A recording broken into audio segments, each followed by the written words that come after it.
guys, thanks so much for joining for the Thursday night live sale.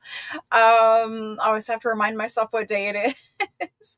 So, guys, we're going to have a ton of paper tonight. Everything is from France, as far as I know, and we're going to have checks and invoices and legal documents and ephemera packs and ledger packs and fashion magazines and all the paper things that we love to tuck inside of our junk journals. Now, some of you guys might be paper collectors, like ephemera collectors. Some of you guys might be resellers.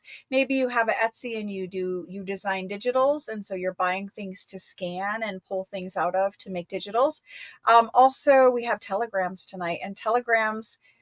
I have to be careful when I offer telegrams because the last few times I've tried to offer telegrams live, they sell out within they're like one of the fastest selling things for me, right?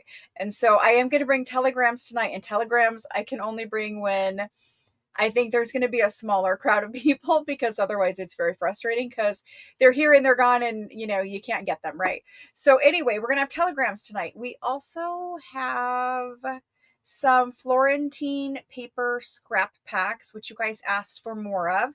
We have the Christmas and the everyday tonight, and all I have to sell is what is already made, because at this point I need to make the things prior to bringing them to sell to you guys, because every time I think, like, okay, so when we first brought them, we made like 160 and we thought that was plenty. Nope, it was not. And those sold out instantly, and we had to go back and make more. And so at this point, all I'm going to sell is what I already have made up, just so that we can keep rolling here behind the scenes and not have to be pressured to make more at a certain time in order for things to ship. So anyway, we're going to have tons of things. Those scrap packs are from Italy, but everything else tonight, I believe, is from France and Belgium. And so we're going to have tons of paper. Maybe you guys are junk journal makers like me, and you guys just want all the things, and you guys can copy the things if they're, copyright free, whatever. You can copy the things and put them in your own journals. You can use the originals to put in your journals let's see. We start our Christmas junk journal kit on Sunday, the 16th of November. I can't do it Saturday morning, that first one, because I have plans that Saturday, and I can't have plans in the morning. So I can't do it on Saturday the first time, but it'll be Sunday the 16th. It'll start at 9 a.m. my time, and I'm in Arizona. And so after Sunday, they will go every Saturday after that. For the next 3 Saturdays. So 4 classes in all. The classes are free. You don't have to have purchased my Christmas junk journal kit to craft with us. You can use your own supplies. You could, go out and gather whatever it is that is in the kit that you have laying around. You can make your own junk journal. It doesn't have to be from the kit. And you can join us and craft with us. There's never a cost for the classes. The classes, I try to put as much information in them as I can. And I try to make it where if you were brand new and you never made a journal, you can learn how to make your first journal with me. Or if you're, been making journals for forever, you also can get some tips and some ideas, maybe some tricks in there too, so that there's something for everybody and you guys don't get bored. Okay, so if you guys are trying to participate in live chat, tonight we have turned on subscribers only mode, meaning to participate in the live chat, you have to be a subscriber of the channel. This will be happening periodically, and it is to make sure that people who are here and who are chatting are actually a subscriber to the channel, a supporter of the channel, instead of people who are just popping by to advertise for themselves and to cause trouble. What do we call them? Trolls, that kind of thing. It hasn't been a problem here in the last few days, or even, I don't know, it was a couple weeks ago we had a problem. But one of the things that we can do periodically is to turn on subscribers only mode. What that means is if you're seeing a message when you go to put into in the live chat, if you're seeing a message that says, hey, you have to be a subscriber, that means you need to click on my channel and you need to subscribe to it, and then you need to wait 5 minutes, and then you can participate in live chat. This will be happening periodically. So my suggestion to you is, if you're watching my live sales, you probably like the content. You might not like me. I'm not under any delusion everybody loves me out there, but you might not like me, but maybe you like seeing the French things or life sales in general. But if you're watching the channel consistently, there is no harm in being a subscriber. So basically, there really is no reason to not be a subscriber if you're going to be here and be watching and be participating in chat. So that's kind of step one. Step two is it does cut down on the trolls because they also have to subscribe to your channel. And so we're just going to do that periodically and see how it goes. If you're seeing that message, click subscribe. And I've said this too, you can unsubscribe when the live sale is over. You can do whatever you want, but I'm just saying, we need to do what we can to avoid the trolls and other problems people cause. So that's that. Hopefully you all are already subscribed and you're not seeing the message. Hello, Kendall. Oh gosh, Kendall, I feel you. That was me on Tuesday. It was from 5:30 until 9:30 at night. And today I'm a little bit later. It's 6:30 in the morning until 9:30 at night.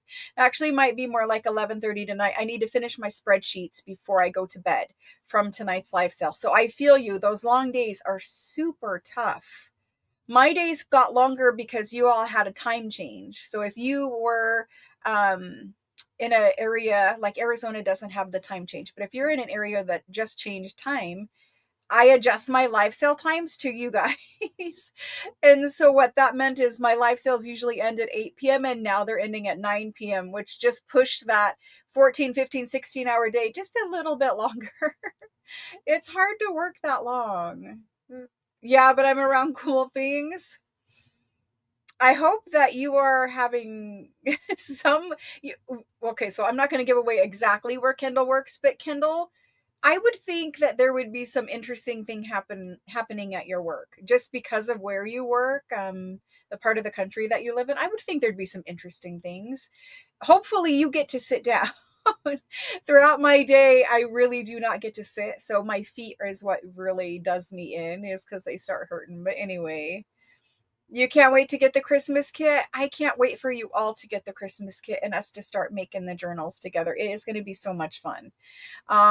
I have not gotten all my Christmas stuff out yet. I was hoping to pop on for a live crafting stream just before we do the Sunday one. It might happen, it might not, but my point is I don't want to put away the few Halloween things I still need to make. Those Halloween journals are so very close. And I really wanted to finish them up. Several of you guys asked about claiming them. I know it's past Halloween, but you'll have them for next year or you'll just have them in general. I want to try to finish them before I get out on my Christmas stuff. So maybe this weekend, fingers crossed, maybe this weekend, I will get a little extra bonus crafting session in. If you see me pop on and without any notice and that there's a live craft with me or whatever we call it, journal making, it'll be craft with me probably. But I'm just going to be finishing up journals that are unfinished and making ephemera. So maybe I'll get time to do it. And I appreciate so many of you, you're collecting the journals that I make and that kind of thing. I really appreciate it. I just need to finish journals before I can allow people to claim them. I want you to see it the way that I am. I want you to see it finished and I want you to make sure you want it before I take claims on them. It's harder for me to work knowing that they're already sold to a specific person, because then I sit there and I'm like, well, maybe they won't like it if I add lace here or whatever. It's just better for me just to make it the way I want to make it. And then if you like it, you like it. And so I'll hopefully finish them. And then hopefully I'll do a flip through and y'all can see them. You cleaned and crafted today. Got the spot. Oh, wow. The spot ready for the Christmas tree. Wow. That is ahead of the game. Far ahead of the game. One year I did put up my Christmas tree in middle of October. That was fun. Obviously I use a fake Christmas tree. I live in Arizona. It's just too dry and warm here to have real Christmas trees longer than just a couple, maybe even 2 weeks before Christmas is pushing it. But This year, we are not even going to do the big tree. All we have space for is the small tabletop tree. It's fine. We are just, there's so much work stuff out there now that there isn't room for the big tree. So we're going to do the small tabletop one here until I move. You're not ready yet? Just put away Autumn? Yeah, I want to finish that Halloween before I put away the Halloween stuff. Anyway, we're going to get to the live sale, guys. Thank you so much for joining me. It's Thursday. I can tell you guys that so this is week 2. Or I'm sorry, this is sale 2 of week 1. And I've been trying to tell you guys where we're at in this cycle, because not everybody joins for every sale and they don't know where we are.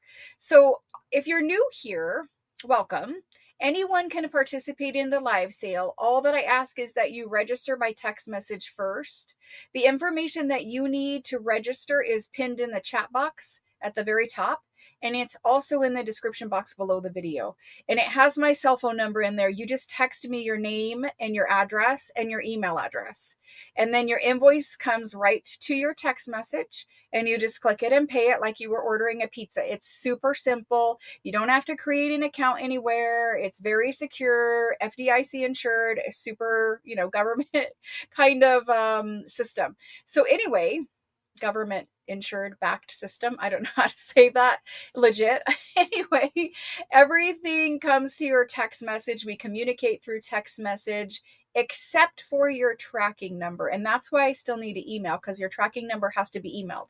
So that's for new buyers. And I sell for 2 weeks straight, and then we pack and ship your order. And so this week right here that I'm selling in is week 1.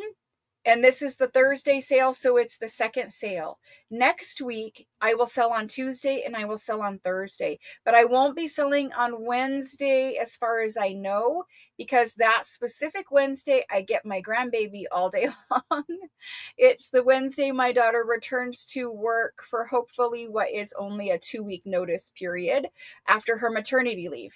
So I will be picking up the baby and I will be having my 3-month-old grandson all day until she gets off of work. So I don't think we will have a live sale that day on Wednesday, but we might if, something changes, if she shows up to work and they're like, yeah, just go. I don't know what's going to happen with that. I've actually been stressing about it quite a bit. It's hard for me to see my daughter, who just became, first-time mommy. It's hard for me to see her give up her job, but it is what I want for her, because, it's her baby, and it would be amazing for her to have that time and be there, all the whole day with him instead of putting him in daycare. I wish I could take him. I can't take him every single day, but I could take him some days. But anyway, she's going to give up her job. That's the plan. And she's going to, because when she left for maternity leave, she told them 100% I'm coming back, because that was her plan. She even told me 100%, like, I kind of wanted her and was like pushing her to stay home with him. And she's like, no, Mom, I got to go back to work. I'm going back to work. I'm going back to work. And then she had him. And I had hoped that it would change after she held her little baby in her arms, right? And she did. Her and her husband made the decision that she was going to be a stay-at-home mom. She is going to work part-time for me, which, obviously giving up her salary and then working a little bit for Mom kind of helps cushion the blow of that for their finances. But I am stressed that, she left work saying she's coming back, and now she's going to return to work and let them know that she does want to be a stay-at-home mom. And neither her or I was sure exactly how to navigate that, because it's not anything I've ever had to deal with, and it's nothing she's ever had to deal with. And so anyway, she's going in on Wednesday next week for her first day back, and I will have to let you guys know how that went. So I don't know. It's just kind of, I just want to make sure that,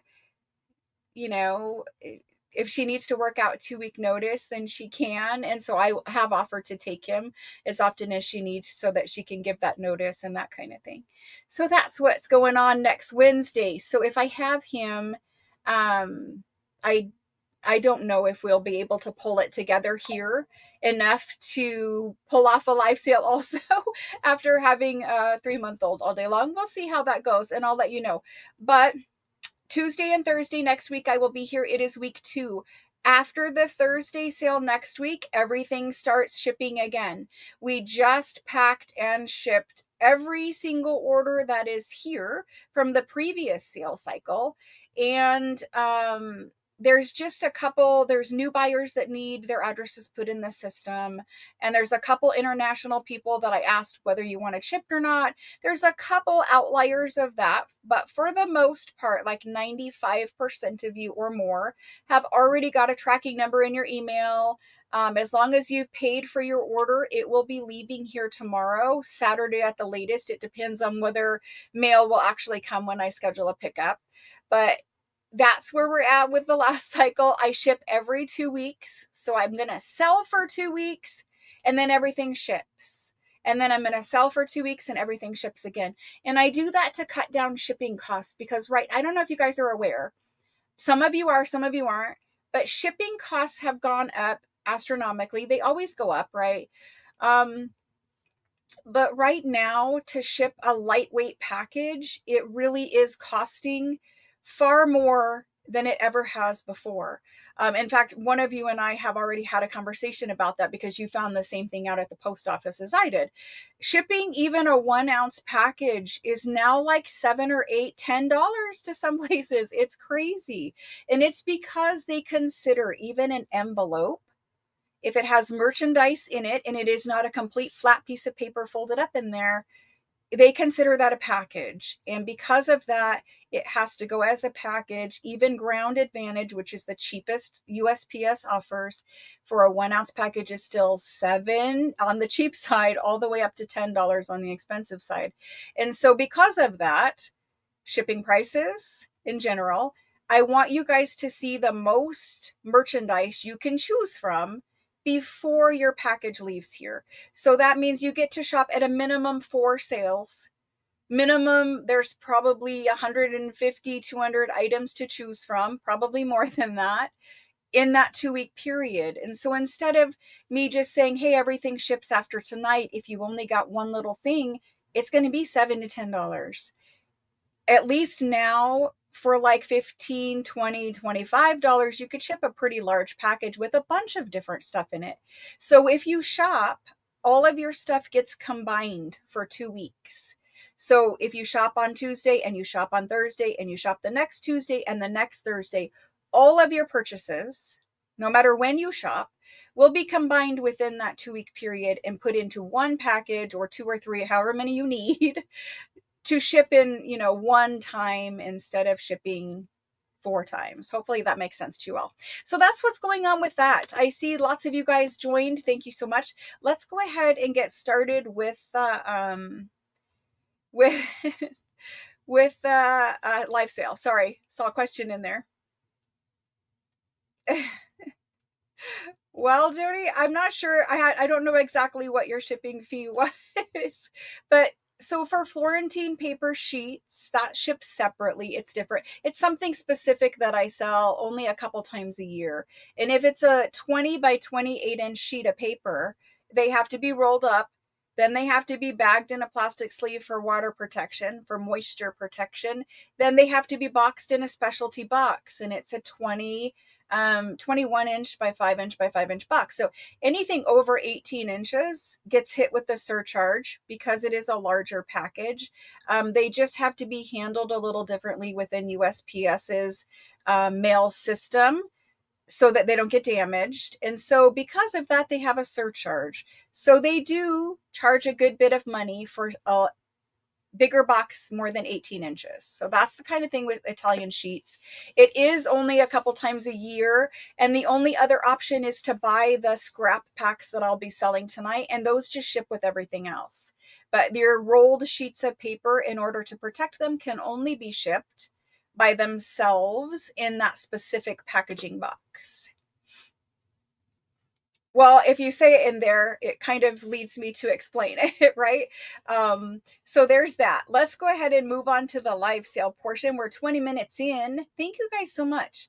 let's go ahead and get over there. So I'm going to switch the camera down and we're going to talk about first things tonight. So first things tonight, we have checks and invoices. Let me pop on another light. A little bit better. Okay, so we have checks and invoices tonight. We have invoices and checks. We're going to be doing packs of them. I like to show you, like when I get a new lot of something, I like to show you kind of all through the lot so that you guys can gauge the condition and what the overall thing looks like before I pack them up.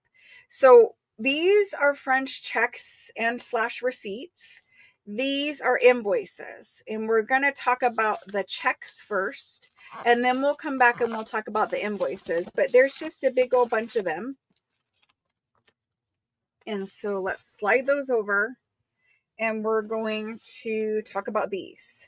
So first of all, let me grab an American check.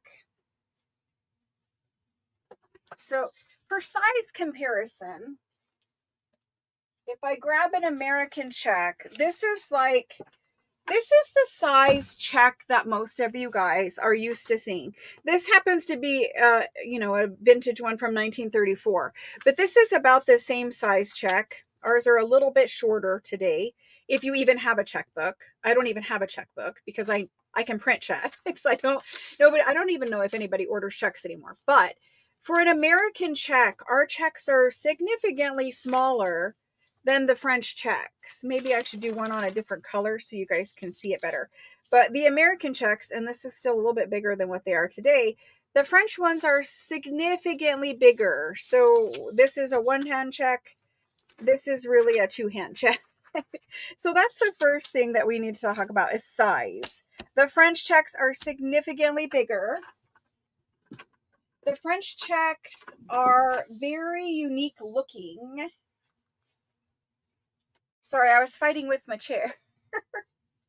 So the French checks, they have lots of different stamps on them. They are from different dates. Like this one is 1936 and this one is 1886. And they'll be in that range. There's nothing in here that is after.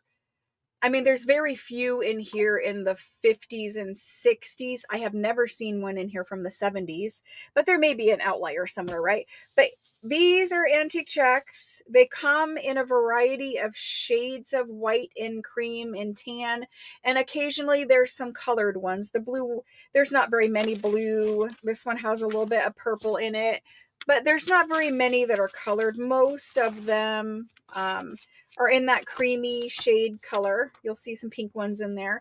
But almost all of the French checks have a tax stamp on them. And so you get handwritten checks. You get some advertising over here. You get some interesting stamps. You get the tax stamp. And then on the back of them, they usually have more stamps and signatures and all kinds of that. Like we'll look at both of these. And so if you are a person who scans things, you can scan these checks and turn them into digitals. You can scan them and pull off the stamps that are here that, are copyright free and that kind of thing. But it's just a lot of material to play around with in a junk journal. I like to put them in as pages. So you could fold them and just put them in as a little half page in a junk journal. Or you could make ephemera out of them.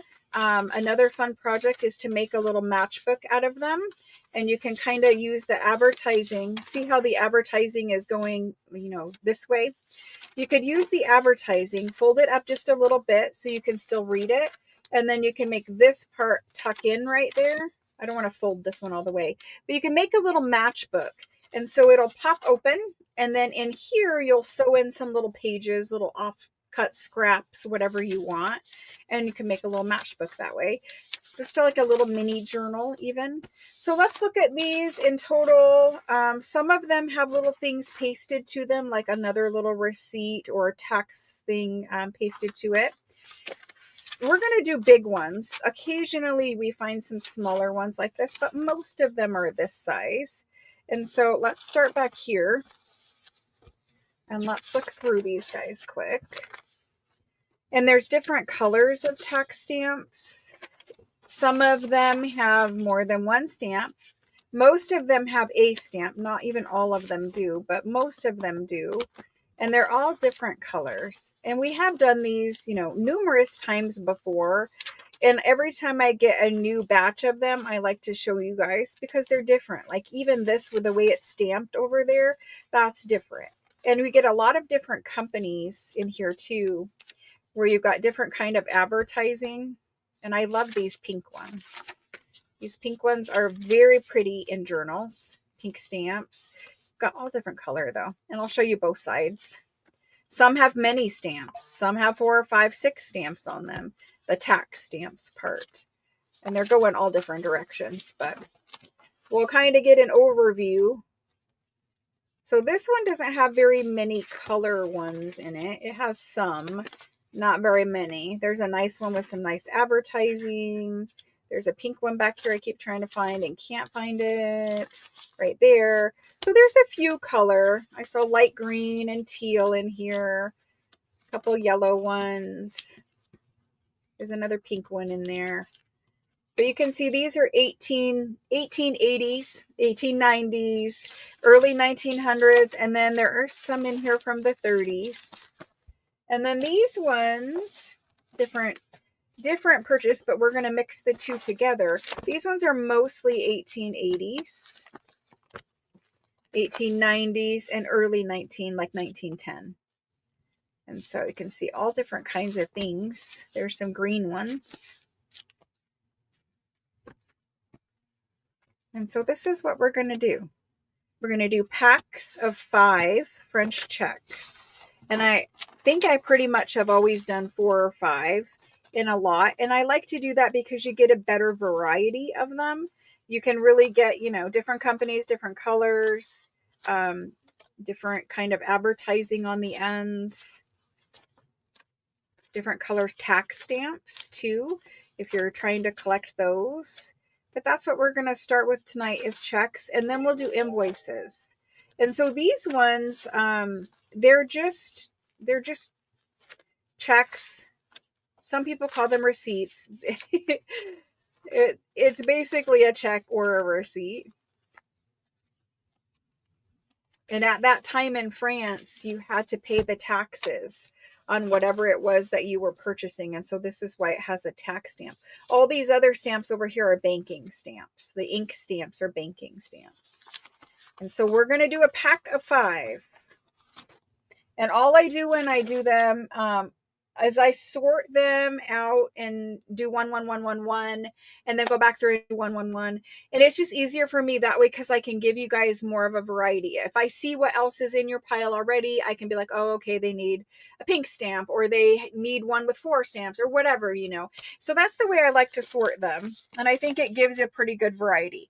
If there's something that's too damaged in here, like if there was one that was torn in half or something like that, obviously I wouldn't include it.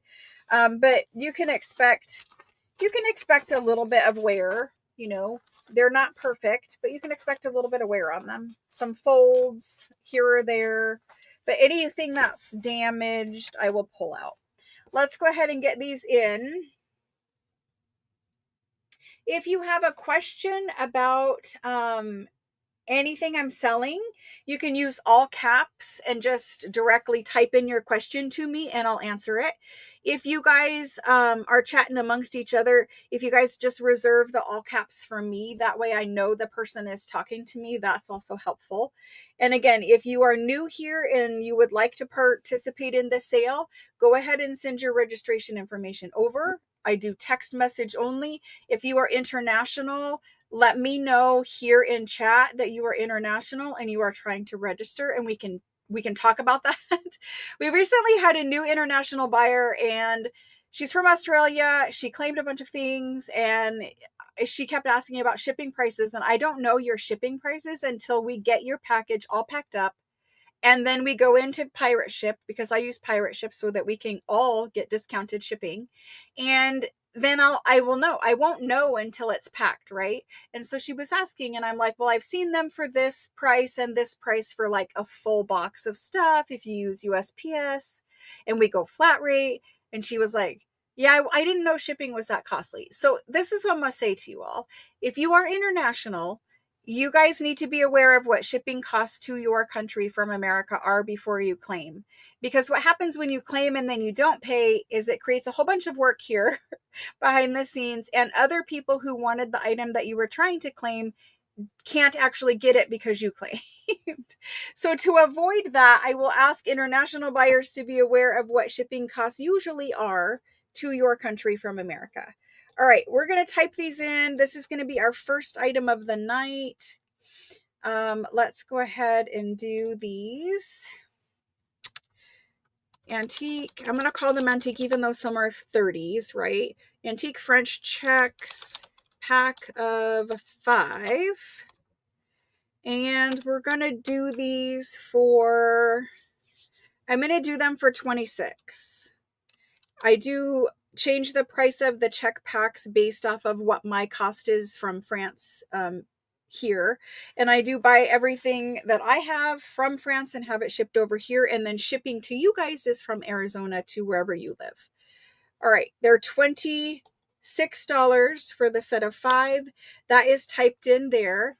If you're new and you're trying to claim something, even for all of you, I will remind you to claim with your first name, the first 3 letters of your last name, and how many you want.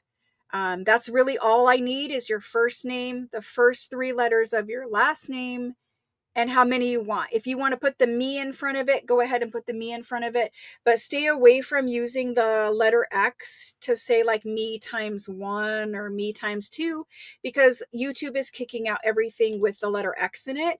And it's not letting me see that, that claim basically. So if you guys can avoid using the letter X as much as you can, that will be helpful. All right, so these were French checks, pack of 5. And the first person in, okay, first person in is Karen Lim. Karen Lim. I'm like, why can I not reach my keyboard? I need to make some adjustments. There we go. Karen Lim. I put everything on a spreadsheet to track it all and keep it straight. So that's what you hear me typing. Karen Lim for 2 packs. Thank you, Karen. Okay, after Karen, we have Mary, MCD. Thank you. And Marcella. Thank you, Marcella T. And she would like 2 packs. After Marcella, we have Tina. Tina, have I invoiced you before? I'm pretty sure we did this already once. Did I invoice you before, Tina? Let me see. I need the first 3 letters of your last name, Tina. I really need you guys to claim that way. In the very near future, I will only be calling claims that have a first name and the first 3 letters of your last name. And you do have KEA. Thank you very much. KEA. I'm so sorry. But it's because other people, I have people here helping. That's the only way a sale like this, that's this size, can happen. And they don't know who you are. Even though, like, for instance, I didn't know exactly who Tina was, because it's been a little bit before, since she's been here. But for a lot of you, I do know who you are, and I know, but there are other people now who have to look at, the items claimed and the spreadsheets, and so they need to know who you are, which is why I need those the first 3 letters of your last name. Thank you, Tina. I've got you in for 2. Thank you. Okay, after Tina, Deborah. This is Deborah, MER, and she would like 2 packs. Thank you. Karen S. Thank you, Karen. After Karen, we have Nicole S. and she would like 2 packs. And you guys will hear me kind of going over those rules just a little bit. And it's funny because no matter how many times I say it, it's hard, right? Because people join at all different times. And so in the very near future, we are going to have an intro video that will explain all of the things so that I can stop having to tell you guys every single time. Next in is Karen. I don't want just any intro video, of course. So we're going to wait until we get it right. Karen Jor is next. Peggy H is next, and she would like 2 packs. Thank you very much. And then we have Lynn, and this is Lynn REC. Thank you. And she'd like 1 pack. Shauna D. I'm sure you guys who are here every week are tired of me explaining, so it will help with that too. Shauna D would like 2 packs. And after Shauna, we have Teresa. Teresa. M-U-R. Thank you, Teresa. And then we have Rachel. Rachel N-I-C. I don't think I've invoiced Rachel. Let me double check. She has registered. And she put her email in there. Yay, Rachel. Thank you, thank you. I am going to take a second and go ahead and confirm your registration right now. There we go. Thank you, Rachel. Perfect way to do it. All right, after Rachel, we have Susan B. Susan B-E-C. Thank you, Susan. And Betty. Let's put Betty there. There we go. Betty, thank you. And Rachel put in again. Perfect. She put her name this time. Thank you. And then we have Esther. Esther A.G. You. Hello, and welcome to you guys who are new. And I know I just saw Esther's information in here, so let me do the same for Esther. She sent her email. Perfect. And let me confirm that. Just takes a minute to get going, and then we'll be smoother from there on out, hopefully. Hopefully. Esther, you are registered. Thank you very much. And after Esther, we have Tina K saying yes. Esther, do you want me to take out the claim for the checks? Yes, she wants me to take out the claim. Okay, let me take out the claim. Just so you know, it takes me a minute to get through the list of names. Hello, Christine. Christine would add me for a check pack. Yes, Christine, I can do that. Christine, thank you. And Diana B is next. Thank you. Okay, so I have everyone all the way down to Diana B for check packs. Thank you very much. I appreciate it. Let's go ahead and move on to invoices. So here we go for invoices. Thank you guys so much for hanging out with me on Thursday. And it's kind of an off week too, because in the last couple of weeks, we have done a lot of different merchandise together. We've done Italian paper sheets. We've done Italian paper boxed cards and stationery, Christmas cards, all kinds of Italian paper goodies. And we have scrap packs tonight. But in the last 2 weeks, we've done all of that. We've done our Christmas kits, and we've done 2 full weeks of antique things from France and everywhere else, right? And so it is like, I thought about maybe taking a break for this week because I wasn't sure. Like, it's a lot of things. When we packed, instead of taking us two days to pack, it took 3. And that was not including the Italian paper sheets that shipped whole the week before. So it was like a lot of stuff, right? And so thank you guys so much for joining me for more stuff. I appreciate that. There's always more stuff here, right? So these are invoices. And so you might have an invoice that looks more like, where it has like a column of stuff. You'd write the item, you'd write the price, all that kind of stuff like this. It might look more like this, or it might just be letterhead from a company, and it's talking about, whatever business they had between them and the customer. So you might get letters, you might get invoices. We're calling them invoice pack. That's just the way I call them. You will for sure get some invoices and probably at least one letter. It just depends. I'm going to flip through these quickly and we're going to talk about them and I'll show you a bunch. This is not a sorted pack. This is just a stack off of a shelf. So as we go through here, anything that isn't an invoice, like these are checks, they could easily go in the check pile, but anything that isn't an invoice, we're not doing. We're just doing invoices and business letters, okay? They're business letters. They're not personal letters. At least they're on business letterhead. So let's talk about invoices. Invoices, some of them are small. I'm not separating out the small ones. If you get a small one, you get a small one. If you get a larger one, then you get large. Most of them will be larger because that's mostly what I have. Some of them are onion skin. Like this is a blue onion skin. And this one actually was a letter, a folded letter at one point. So it was all folded up and it was sent to this person.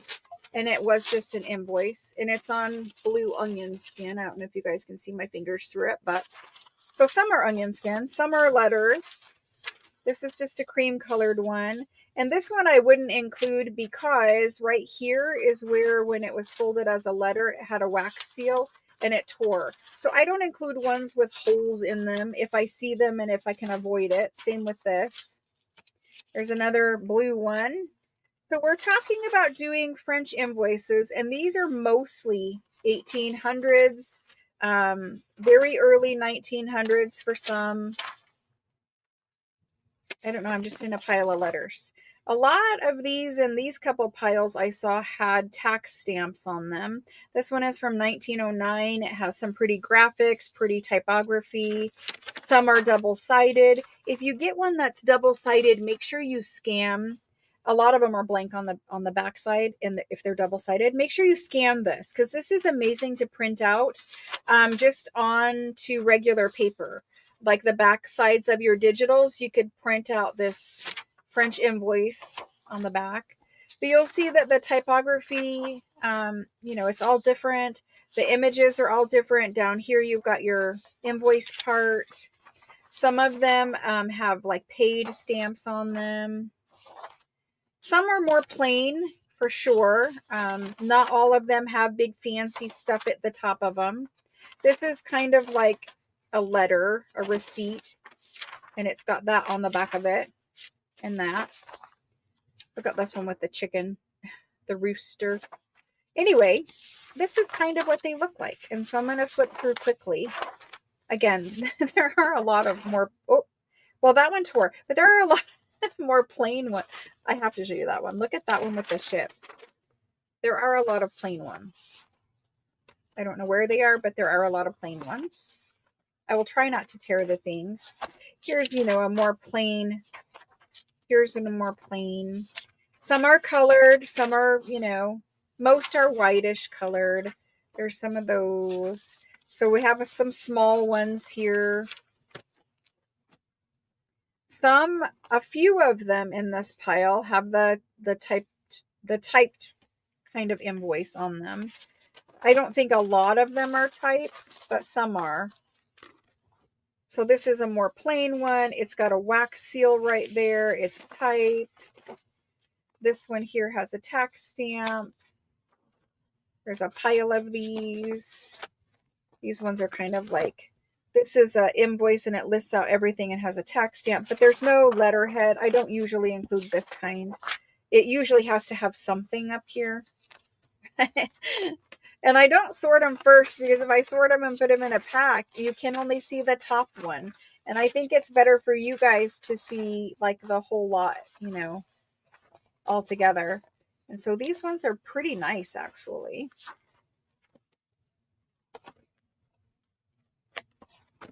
Pretty nice overall condition. And then if we start looking in this other pile, we have some of the same, some different. And then like a lot of the ones I like to keep and scan are the ones with the backs. And I have scanned many of those. I don't need any more. But you guys get an idea for what it is. Again, we're 1890s. We're 1914. That one's 1883. 1936 here. Again, it has a tax stamp and it's pretty. 1905. That's 1900. That's something in the 1900s. I don't really see a lot of business letters, but I'm sure there are some. I don't do ones like this. That's just a different kind of a pack that I make. All of these newer ones. These are like 1960s. I do a different, or 1932 actually. I do a different pack with those ones. We're looking more for the older style ones. There's some business letters. And there's a chunk of them. So stuff like this, you know, you might get a business letter. There's a pile of them. So down here, some business letters for sure. And then we go back to some colored documents. Let's see what this blue one is.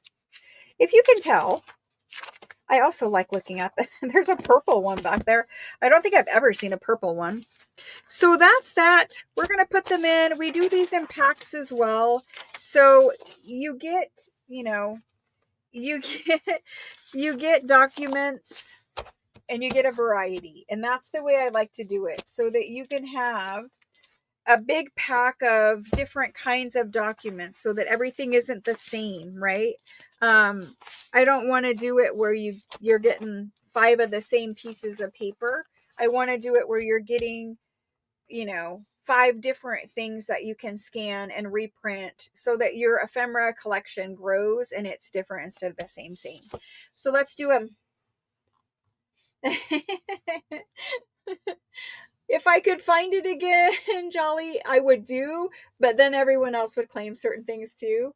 I see it. I see his note.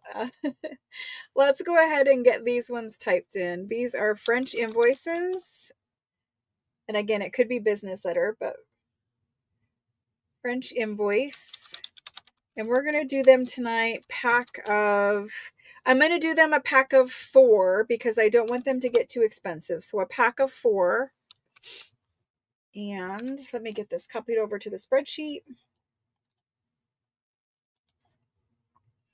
A pack of 4 pieces.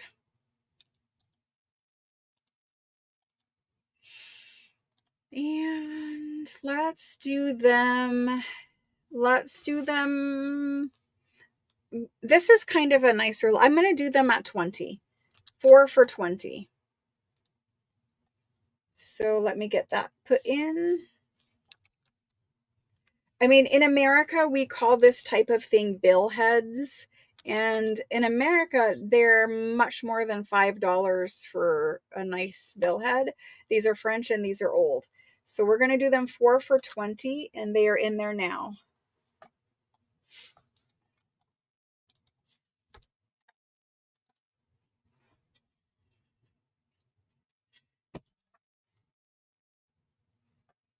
Okie doke. Going from the top. The first person after the go is Lynn, R-E-C. Thank you. Marcella T. After Marcella, I need Mary. I'm sorry, I have Mary, MCD. And then Cynthia for 2. Cynthia C for 2 packs. Thank you. Jody M. And Deborah Murr. Deborah would like 2 packs. Karen S. Claudia. After Claudia is Lois. After Lois is Nicole. And Peggy for 2. After Peggy, we have Karen M.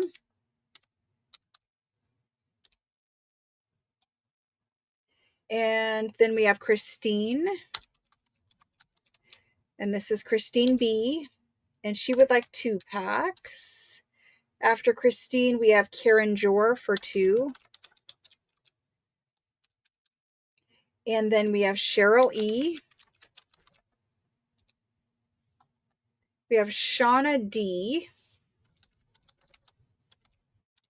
If you are international, I did send most of you a picture of the inside of your box if you had one that was not completely full, and asked if you wanted shipped. If you want shipped, please let me know so that we can get that done, because Christmas kits are in most of those boxes if you asked for a kit, right? And I just wanted to know whether you wanted to wait or, because if you waited, you wouldn't be able to start the kit with us. Okay, so after Cheryl, we have Shauna D, and she has 5 of them. Catherine R, Marcella B, and she would like 2. After Marcella B, I have Evelyn, LAW, perfect. Teresa M, and then I have Rachel. Thank you guys. After Rachel, I have Lynn again, but I think she just wants 1 pack. Lisa J, thank you. Tina K, thank you. Then I have Sandra Rob for 2. After Sandra, thank you, Lynn. Yep, I just put you for 1 pack. Susan L is next. Thank you, Susan. Rachel, it just takes me a while to get through the list, and the order that you're seeing on your device is not the correct order according to timestamps. I call the order first after the go according to time-stamped comments that I use a streaming software to run the sale, and one of the purposes for that is to put the comments in the correct order. So you're all new people, everybody else here who's, explained this.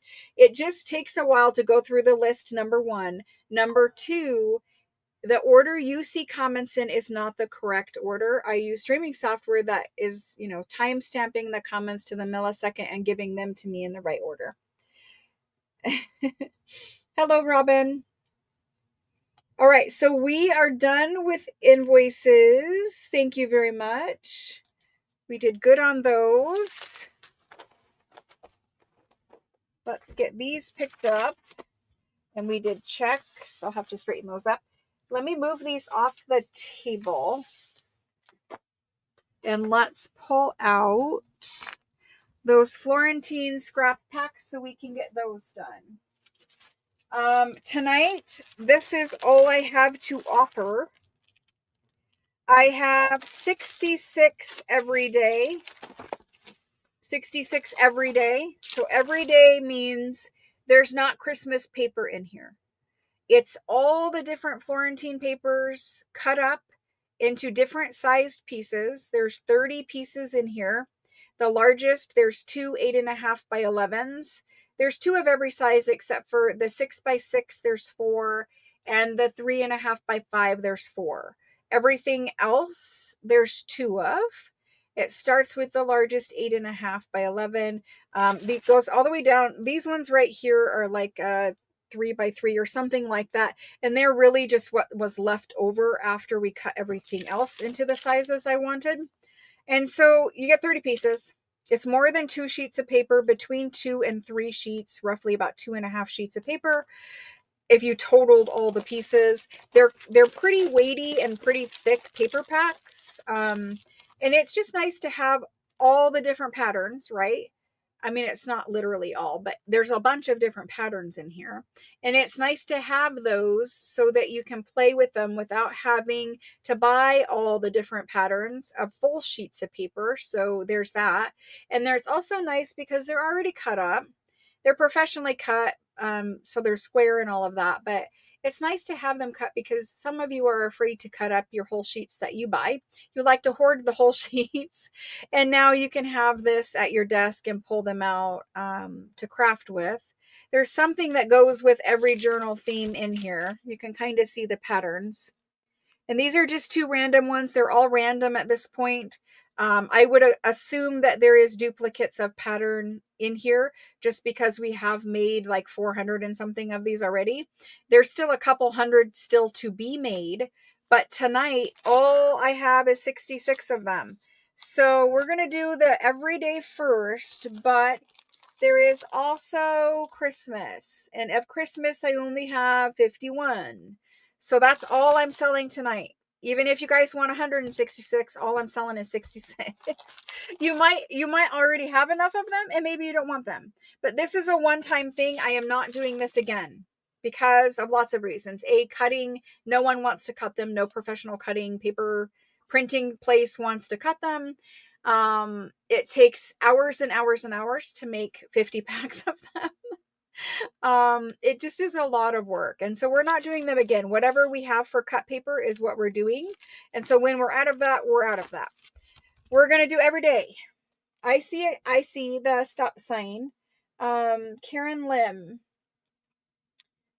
Karen Lim did not hear her name. Let me see. I have Karen M and Karen J. Let me roll up here to the top of it and see. Karen Lim, how many do you want, Karen Lim? I also see Susan B. So let me add a couple people for that last item of invoices. Karen Lim, did I just skip over you? Or is YouTube being mean to you? I also see Susan BEC.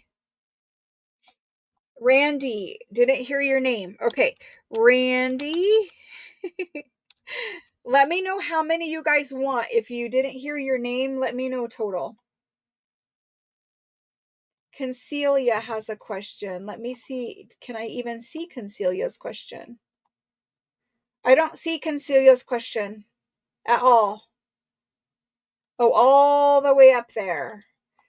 I'm new and 91 years old and need help in purchasing products. Is there a place that would help me purchase some of our products and also any of our Christmas kits?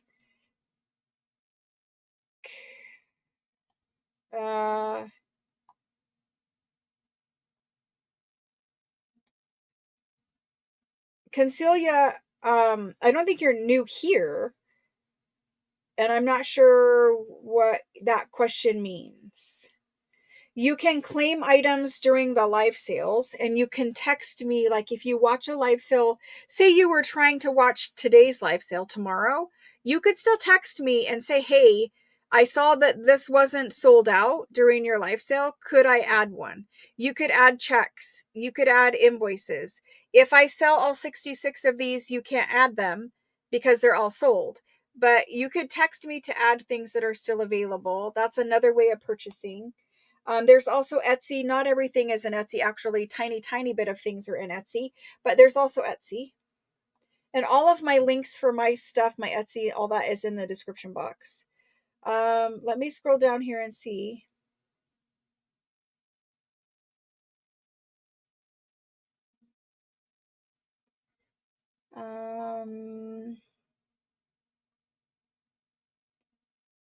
I clicked too early.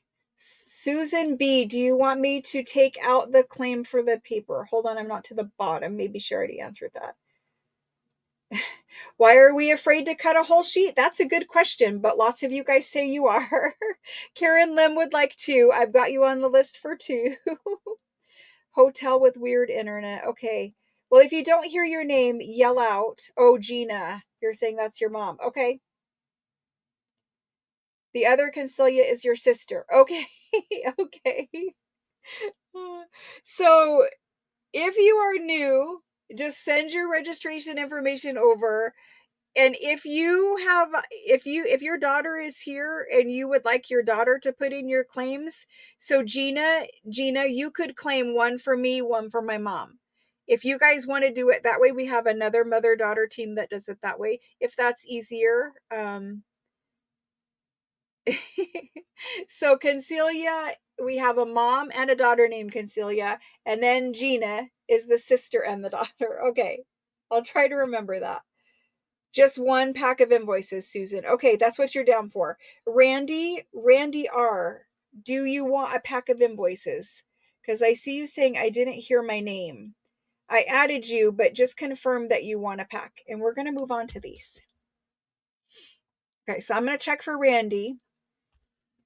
Gina, Gina, either you, your sister, your mom can text me and let me know what I can do.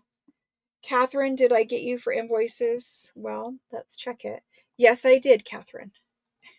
Okay, let's do these scrap packs. I'm not going to open them up and go through them because I've already talked a million times about them, but there is just different patterns of paper. There's gold, there's letterpress, there's whatever it is that we have to put in them is what we're putting in them. Okay, here we go. These are called everyday pattern Italian Florentine paper. If you're not sure what Italian Florentine paper is, this is also a great way to try it and see what all the hype is about.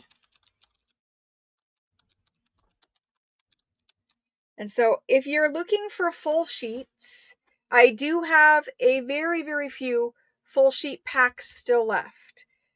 So if you don't want scraps, which these are considered scraps, even though they're not really scraps, but if you want full sheets, we have those too. Okay, here we go. These guys are 17.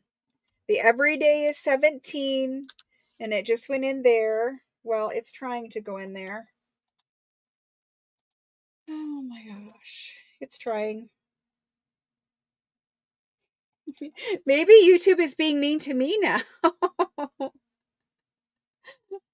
Do you guys see it in there? Because I don't see it in there. Yeah, it's not actually in there, is it? No, it is not. It is not in there. Hold on, YouTube is just being mean. Let's redo the go. So if you already came in, it's not letting me post it, basically. It's not letting me post to my own YouTube. So this is exactly what happens probably for you guys some of the times too.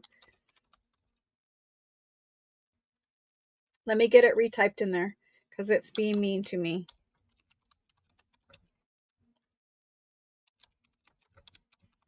I have to retype the whole entire thing. I'll tell you when I'm going to put it in again. This is the everyday pattern Italian Florentine scrap pack. There it goes. So if you came in before, you're going to need to come in again. There we go.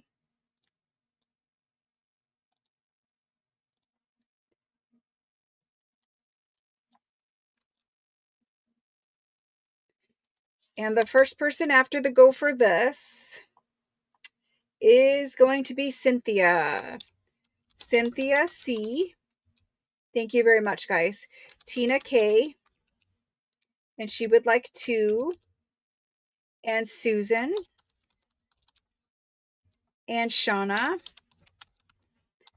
Shauna would like 2. Thank you. And then after that is Lori.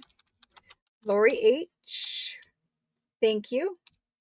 And then after Lori, we have Robin. This, we have several Robins. This is Robin with 2 B's.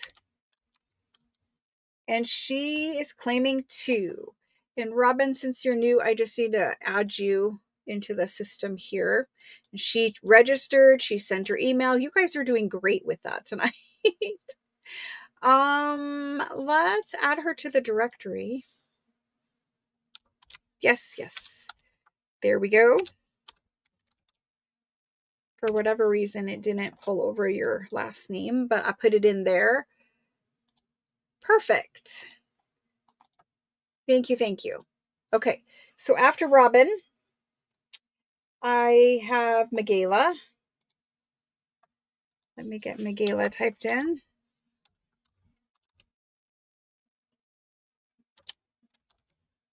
Thank you. And then we have Sandra Robb for 3. Thank you, Sandra. And Lynn. She hasn't come in yet. Yes, Lynn. And then Teresa for 2. That's Teresa R. Yep. Boy, it really does not like me. Teresa R. for 2. And then Maria T. Maria T. And she would like 3 of them. Thank you. And I'm just letting you guys claim however many you want. There's no limit. And that's because we have offered these a number of times now. Maria T for 3. Deborah Murr for 3. I think it's working much better without you guys putting the X in for times. Trish is next. Trish L. Gina is next. Thank you, thank you. And Amy's saying they're great packs. Thank you, Amy. I think they're great, especially if you want to travel or just to have like right at your craft desk. It's just a lot of different pattern to play with. Thank you, guys. Thank you. Okay, Tiffany B. Tiffany B. And she would like 2 packs. Misty is next. Misty E. Kim. Kim is here and she would like 1. Thank you, Kim. Yeah, it does take away the anxiety in practice. I don't know because, I just cut my things, but, I think for some people, it's just a hard to find commodity and maybe they're worried if they cut their whole sheets, then they won't have a whole sheet. I don't know. But it's different for everyone. Cindy H is next. Then I have Donna Cass. And oh, they make great gifts. That's a good point too. Mary MCD would like 2 of them. Thank you. Did you do these packs I did not do them last week that I am aware of. I know you guys asked for them last week and I said no, I have to bring them this week after I make them, because at this point I have to have them made before I can commit to doing them, just because they do take so long to make. We have done them before, Catherine. I think maybe you might have had 5 in your box or something, because I did pack your box myself. So I think you might have had 5 of these. I can't swear to that, and I shouldn't tell your information, but I do think you have them. Claudia B is next. Yeah, they're big too.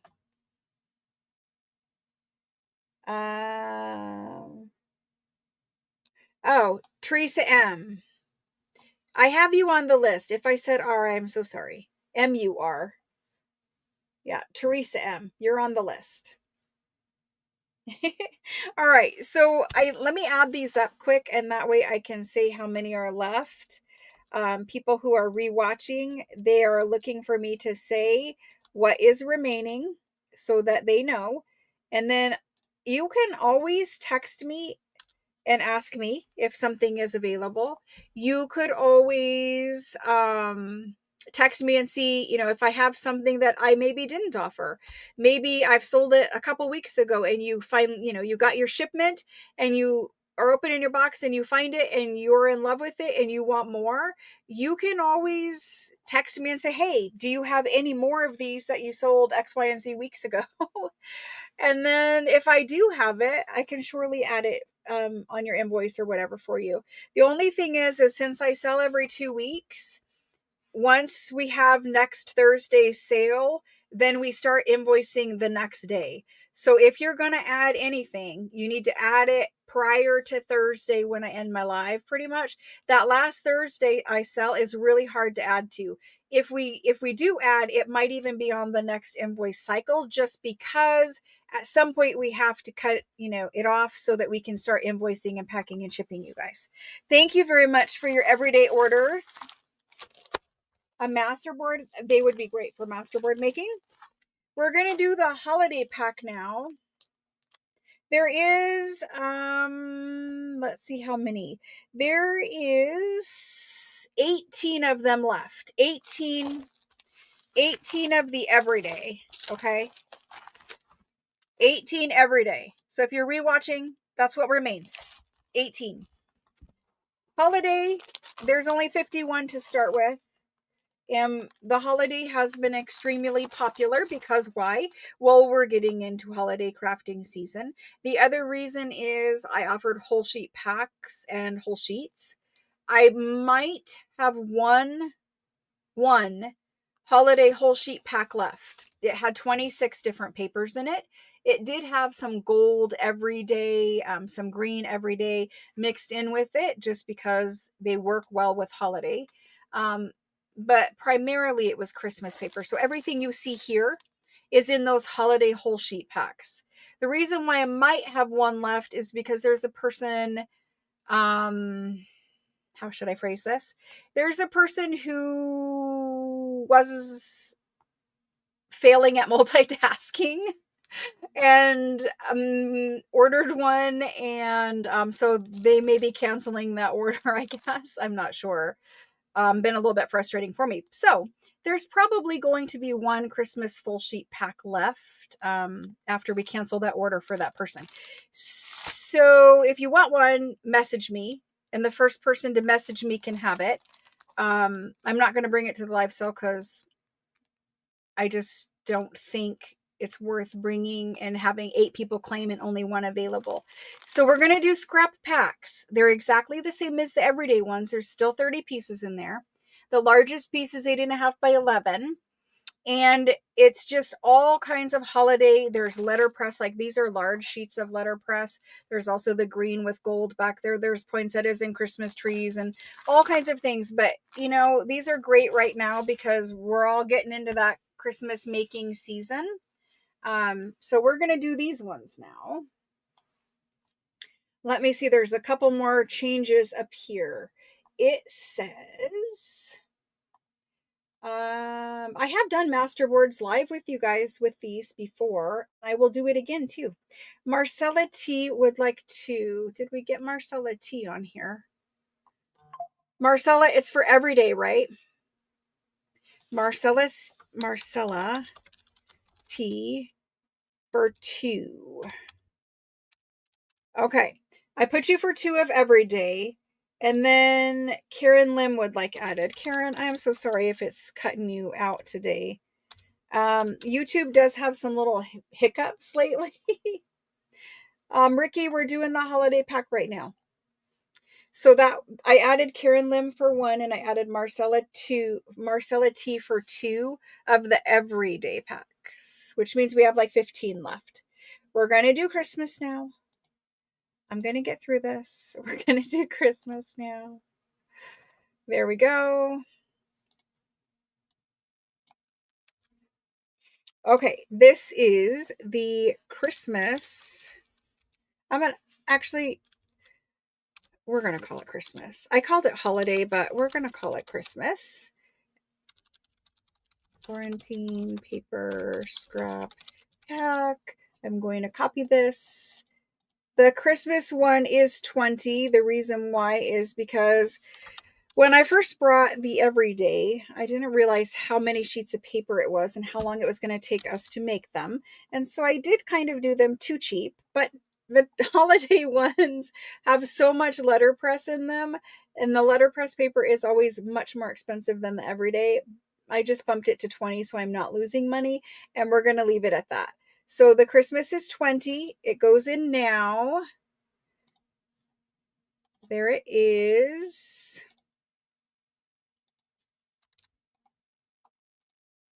And the first person for the Christmas one goes to Amy D.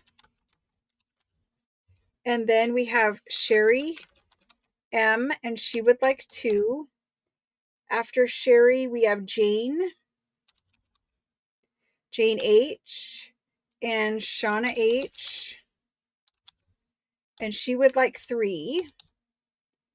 We have Lisa J, and she would like 1. Thank you. And then Sandra Robb for 3. After Sandra, we have Peggy.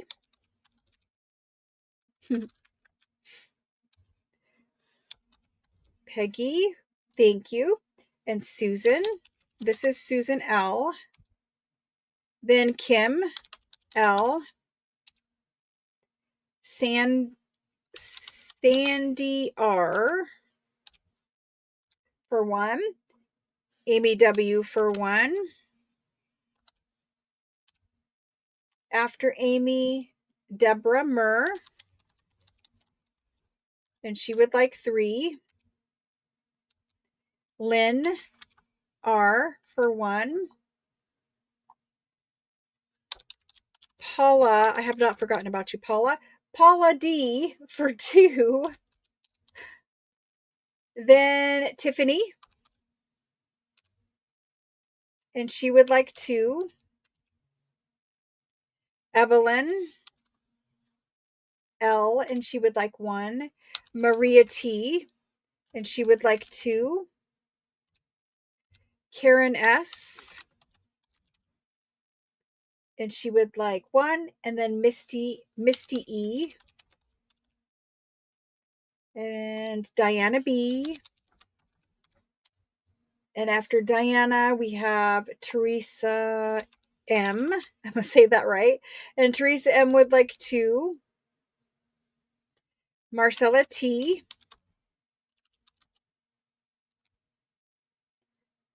Robin L. Perfect. Rachel N. Leslie B.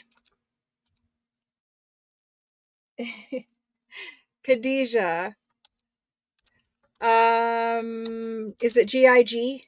Khadijah? I think it's GIG. Khadijah. Perfect. Thank you. Ricky would like 1. I have not done a total yet. I'm probably getting close. Ricky M would like 1. Just the Christmas. Okay, let me change it. Let me get. So you just want 1 Christmas though, right? 1 Christmas. Marcella T. Diana B. I think I got you. Yes, I did get you. Thank you, Khadijah. Sandy, I did get you. You were on the everyday one too, Diana. Let me make sure again. Diana. No, I'm going to put you on there. I don't know what happened, but Diana B. Now you're on the everyday.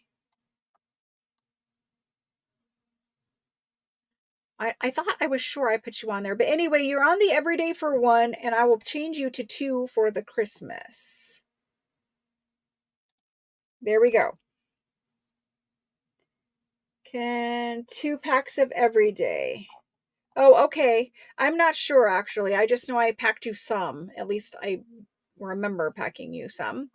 So Catherine would like to be added to the everyday.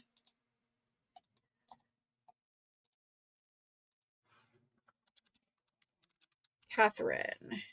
And she would like 2 packs. Perfect. Khadijah, yes, you can have an everyday. Let's get Khadijah in on the everyday. Thank you. I love that you guys love them.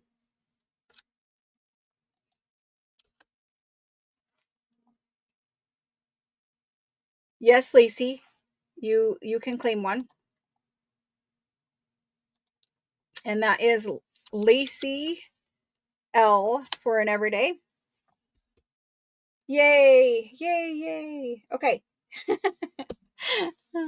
I have FOMO because if nobody claims that holiday paper pack that is probably available, I am going to keep it and craft with it because you guys bought all of the sheets. So there is very little Christmas paper to be had at this point. All right, so there's that.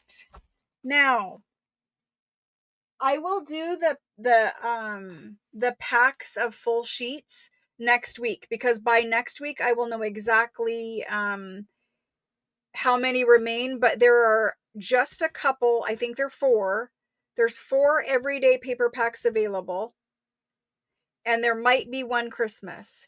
If you want to see the patterns that are in those full sheets, watch the Italian paper sale. It's the one with the Christmas thumbnail.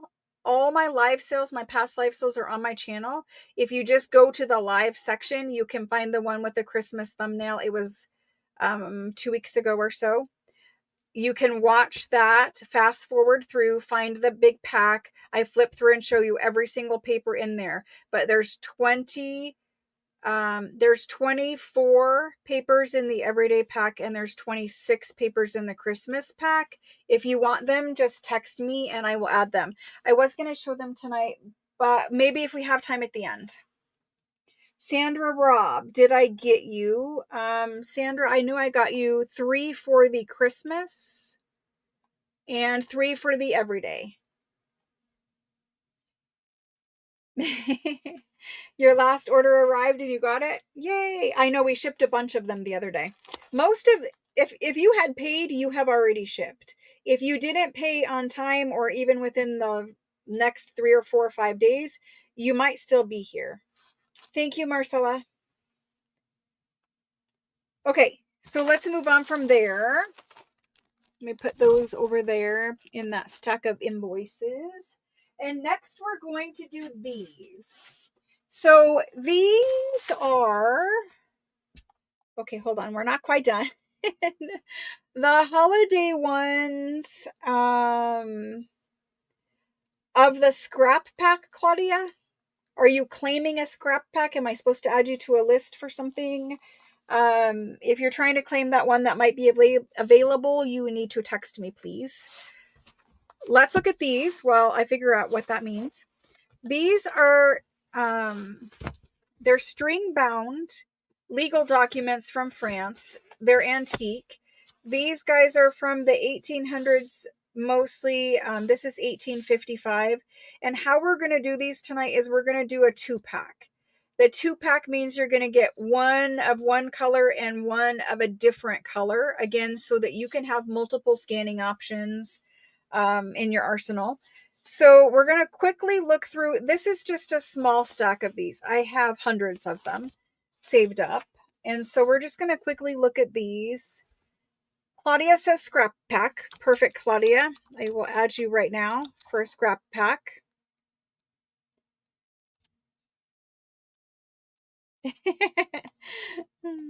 The Christmas papers are really beautiful, and it's just like that perfect thing to make Christmas ephemera with.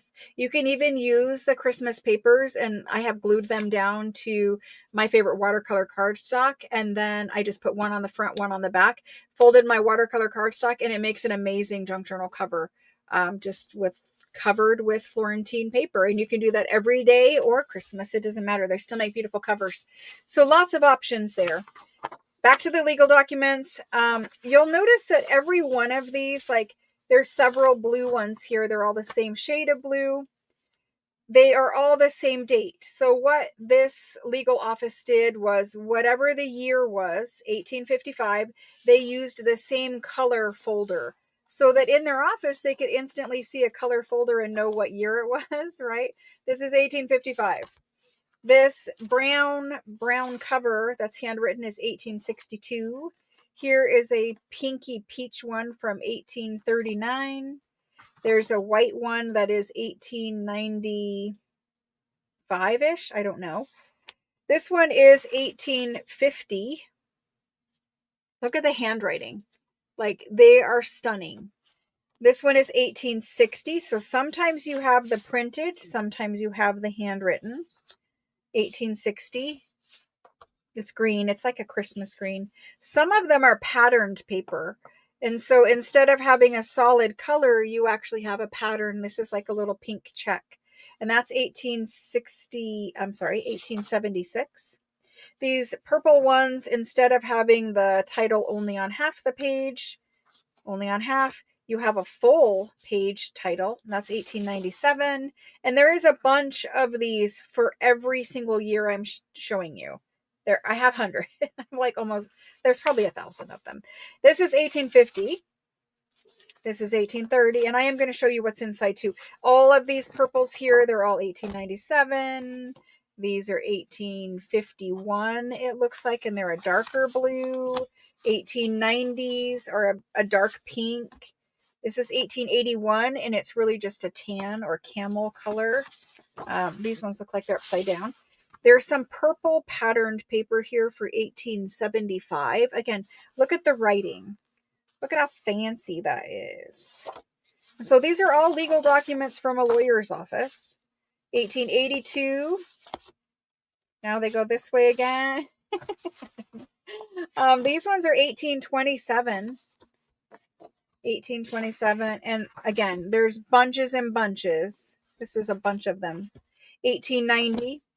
These ones, there's just a couple. There's 3. 1892, they are red. I tried to scan. I did scan. This is the back cover of the folder. So most of them have a full folder, but there's only a couple 1892s. And I did scan for the French Country Journal.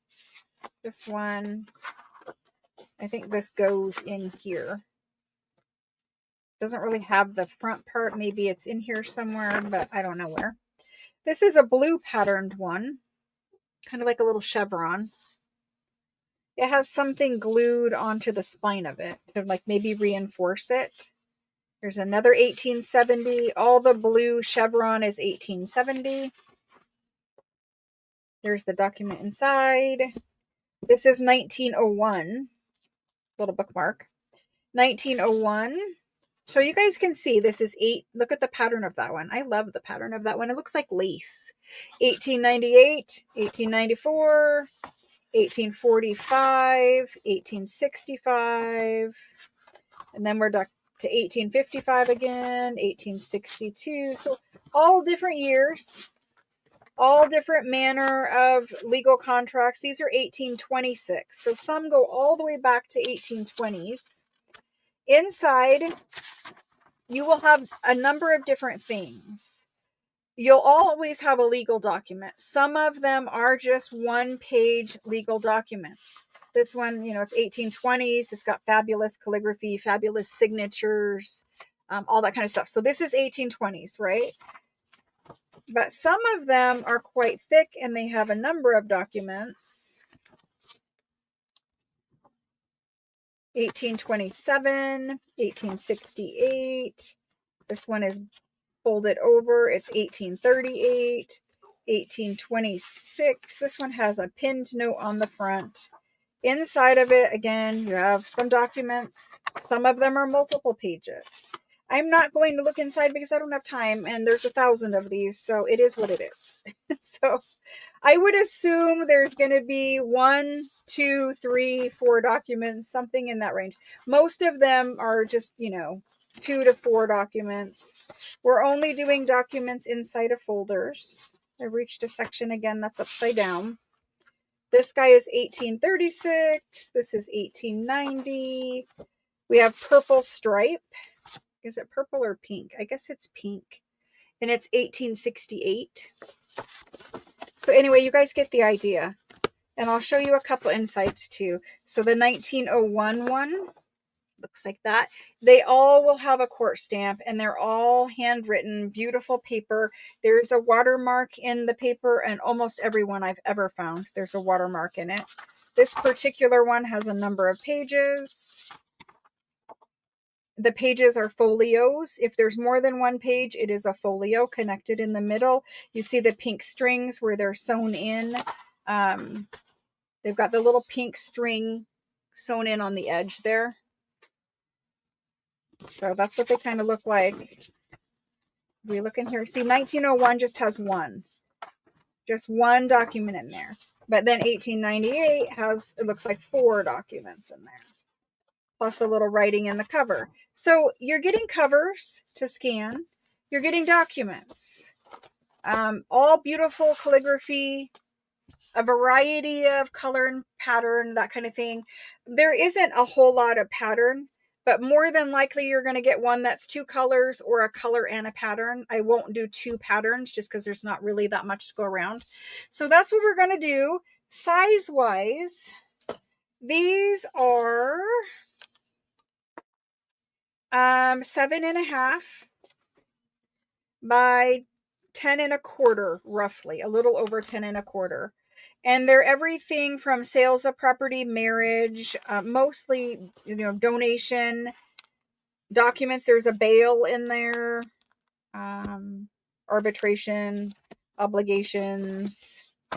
I have no idea. But there's all kinds of legal subjects. Nothing, I don't think there's anything bad, or it's not really criminal court kind of stuff. It's more like business, legal, estate kind of a thing. Thank you to whoever just purchased on Etsy. Let's go ahead and get these in here. These are, they're very fun.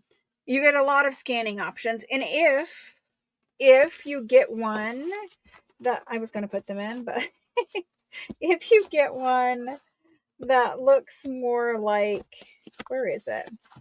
Where's that green one? I don't know where it is now, but okay. So say you get one that looks like this. I don't do ones that are damaged. I have enough of them. I don't need to send you guys damaged ones. But say you get one like this, where you can fold it in half.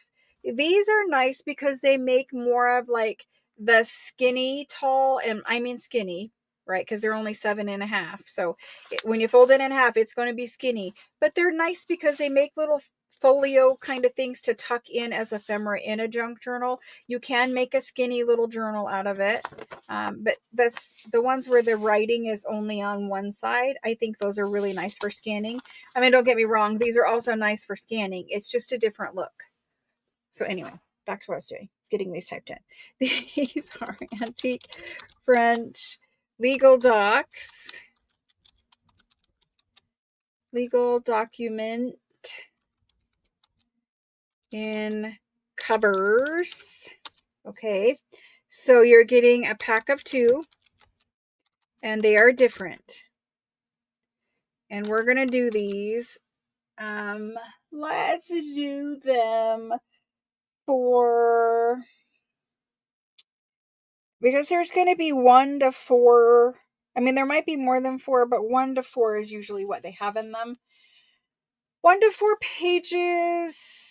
Let's do, I'm going to do them for 48. That was a hard math problem in my head. So you're getting documents that sell by themselves for roughly, like if you get a single page, this page is usually worth $10, right? It's a stamped French legal document. You're getting a cover, and you're going to probably get more than just 2 single pages. So that's kind of where we're coming to that figure of 48, right? There we go. We're going to get them in. If you guys want these, let me know. I will do my best to give you a nice selection. I like to sort out the things myself because while I have help, I like to sort them out myself because I feel like I look at them as a junk journal maker, and I look at them as, oh, this would be nice scanned. I both look at condition, and I look at, maybe I try to give you guys ones that have, cannot find one to save my life. Ones that have, I wouldn't give you 2 pattern, but ones that have one with writing this way and one with writing that way. I think I just try to give you more variety when I do it myself. Anyway, so that's what we're going to do on these. And again, if there is a 1900 in here, it is a very early 1900. Most, like you saw, were 1800s and pretty early 1800s. There we go. And we're going to do this. First person in after the go. These go to Cynthia C. Cynthia C, thank you. Deborah Kerr, and this is with a K. And we have Lynette San. Lynette, they will be random. Lynette San, everything is always random unless I'm selling a specific, like one of a something item. After Lynette, we have Lois. Then there's Diana B. And Diana, I take that to mean 2 packs of 2. Let me know if that is different. Sandra Robb, Karen Jor, Marcella T, Christine B. Did I spell your name right? Yep, Christine B. I see you guys calling out colors. Please know, if I do not say you get to claim a color, it is random. They are random. If that changes something for someone, let me know now so that I can fix it. Catherine R. Shauna D for 2. Again, I'm taking that as 2 packs of 2. Let me know if that is different. Deborah Murr this time. MER. Then Tiffany.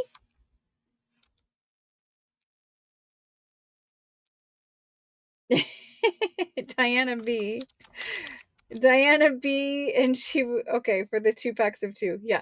And it's because you guys see people claiming colors. And so that's why I asked you guys not to do it.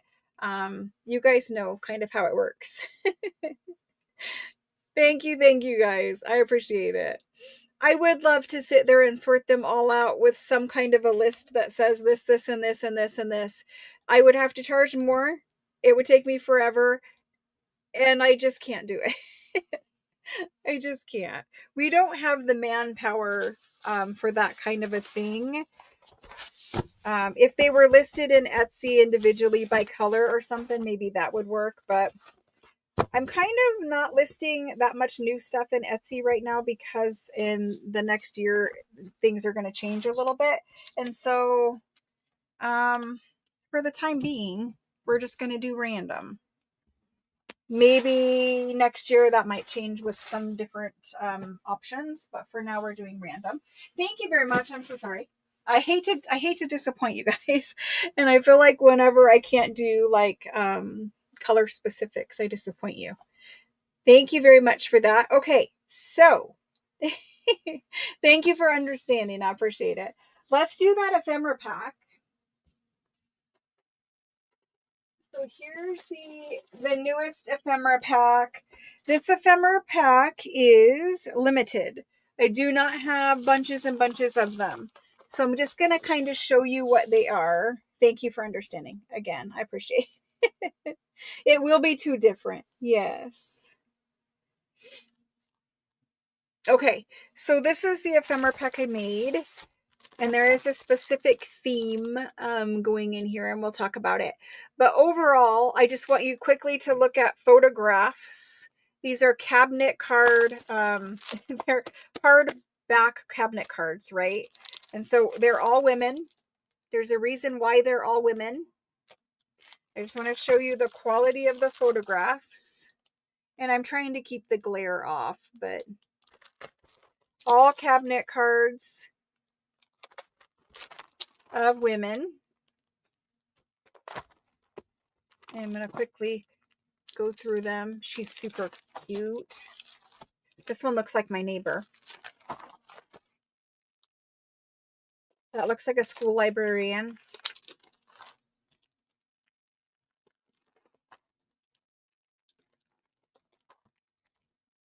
That is a woman.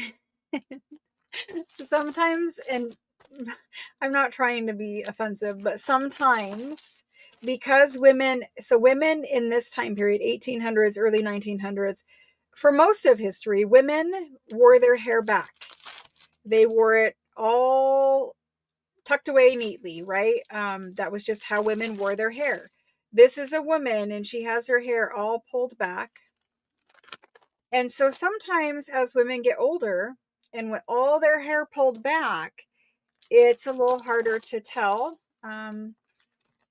women from men sometimes as they get older.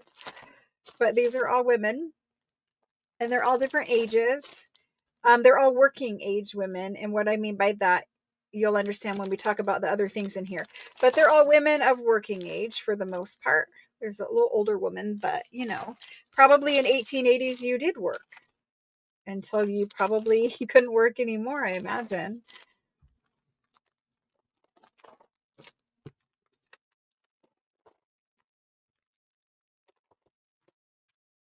My sticky note. but they have like curled hair, jewelry, nice clothing for the most part. I think they dressed up for their photographs, right? And so let's look at these. I'm trying to make it so that there's less glare, and I'm not doing a great job at that. I'm trying to make it to where you can see them and not have glare. Anyway, let's look. So I'm going to open up this one. And the theme for this is working women, as my daughter gives up her job. Working women. Okay, so, and not that kind of working women. Let me take the paper cup off. We start out with, I'm going to start with the back first. We start out with a large sheet of ledger paper, and it's a really good size one. Very large. It's written on both sides.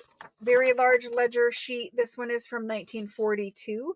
It has nice writing on it. It's got the brackets. It's got the headers at the top. So there's that. I'm going to measure the ledger sheet just so you know. You're going to be able to get multiple journal pages from this one ledger sheet. Oh, it's very big. It is 12.5 inches wide by 17, a little over 17. 12.5 by 17, let's call that. So there's a couple journal pages in there, right? Because even if you fold it in half, cut it in half, whatever, you're getting several. Then this page right here is a blank. This is a court stamp, an official court stamp. And all the pages have the stamp on them, and it's a blank page. And what it is kind of a ledger where they would write down information, court fees, costs, that kind of thing. So there's that. There's a reason why it's in there. So there's that one. Then you get this. How many of you guys know what this is?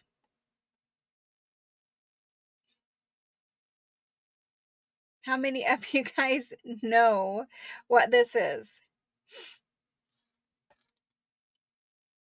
So this particular ledger, because it is a ledger page. Yep. You guys got it. So it is shorthand. So this is a really nice, thick, numbered page ledger that has shorthand written on it. And so we have a ledger page, a blank court ledger page, a shorthand page. We have a blank, huge French check or receipt. This is dated 1860s. The blank documents are amazing to scan. People like written ones, but they also like blank ones. Why? Because they can fill in their own little details. They could write right here, hey, this is my holiday Christmas 2025 page spread, whatever they want to do, right? And so you get that. And I'll lay that out like that. Then you get your woman cabinet card, and a cabinet card is the larger, right? There's a CDV, which is smaller, and a cabinet, which is larger. It's a big hardback cabinet card.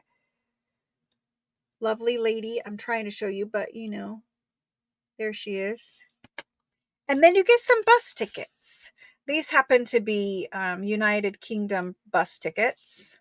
They do have a little image on the back, and there's 4 of them there. And they're the cardstock kind, not the paper kind. And so the theme, what's happening here is this woman in the 1880s, let's just say she's from 1880s, throughout history, women stayed home, right? That's most of history, women stayed home. But when shorthand was invented, there were a lot of companies where you could, as a stay-at-home woman, a young woman, maybe trying to enter the workforce, you could write through the mail to a company, and they would mail you a course in shorthand. And if you did the workbook at home, because you learned shorthand at home, you could get a job. And for a lot of women, A lot of women, even like 1950s women, their first entry into the workforce was learning shorthand. And that gave them a skill that they could, go out and get a job with. And so if you didn't want to work in the traditional women's work areas like laundry, houses, housekeeping kinds of things, if you wanted to work in an office, a little bit better work conditions than maybe factory work, some of that stuff could be dangerous in the 1880s, right? A good job was in an office. And so you wrote away, you took the shorthand course, you learned how to write shorthand, and you got a job. Maybe you worked at an office where you needed to do bookkeeping, the ledger, the check. Maybe you worked at a court where you were doing some kind of, legal, documentation, something like that. So it's basically this woman took these bus tickets, got on the bus, went to work, did shorthand, did bookkeeping. So it's kind of like a female bookkeeping ephemera pack. So that's kind of what I did. There's a little gnat in here flying around, but that's kind of what I did. And that's kind of, I think, important to recognize that throughout most of the world's history, women stayed home. And then things changed, and women were able to work and earn money for themselves. And women were able from there to start owning property for themselves, because throughout most of history, women were not able to even own property. We weren't able to vote till later, like all the things, right? And so I had the bus tickets and I had the documents, and then I found the shorthand and I was like, let's marry this together and make an ephemera pack. I think it's a cool little story. Your story could be whatever you want to make up about it, but that's mine. So hang on 2 seconds.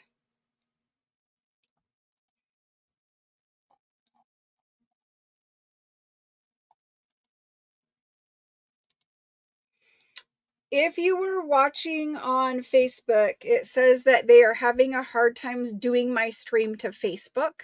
So if you were watching on Facebook, you may experience some problems, and very shortly that Facebook stream will cut off because I had to cut it in order to keep the YouTube one.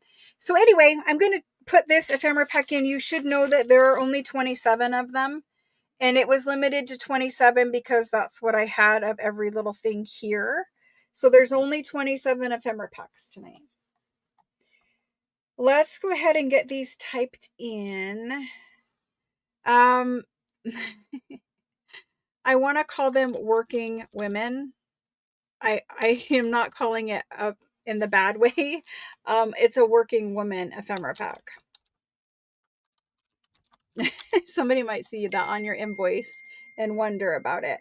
So working women ephemera pack, and there's only 27. Let's do them I'm going to do them at 20. There's a lot in there for 20.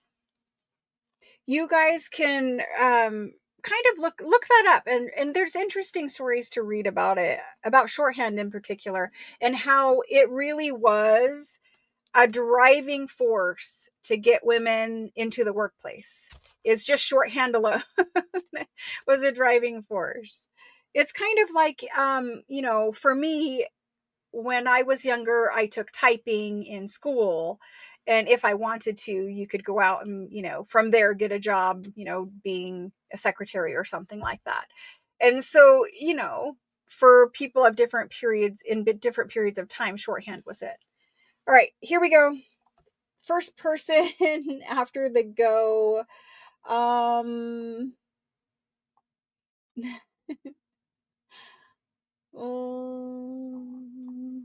Did it not go in?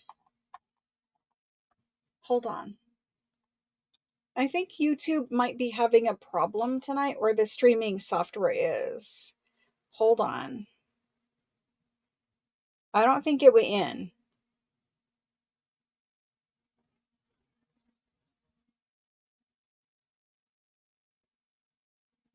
Yeah, it didn't go in, guys. Yeah, hang on. It's actually happened twice. So I'm going to put in a go for it again.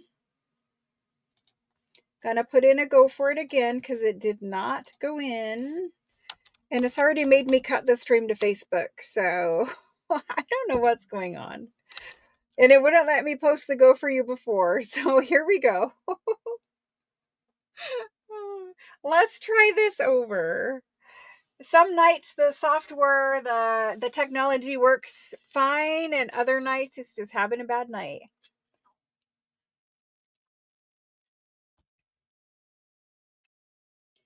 Okay. For these packs, we have, and I apologize if the go messing up messes things up for people. I am at their mercy, right? Sherry MAR is first. Christine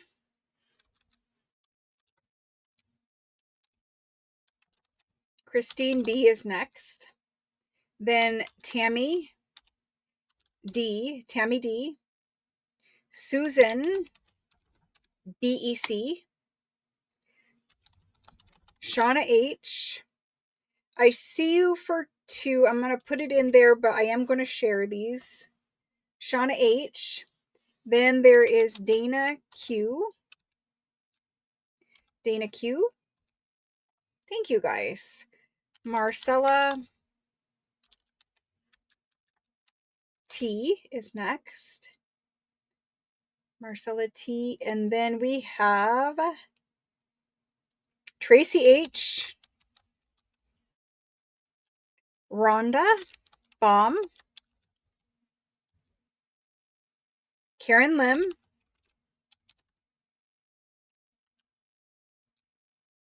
After Karen, Diana B. I don't think we'll have enough to go around for multiples, but I'll put the 2 for now. Then we have Cynthia,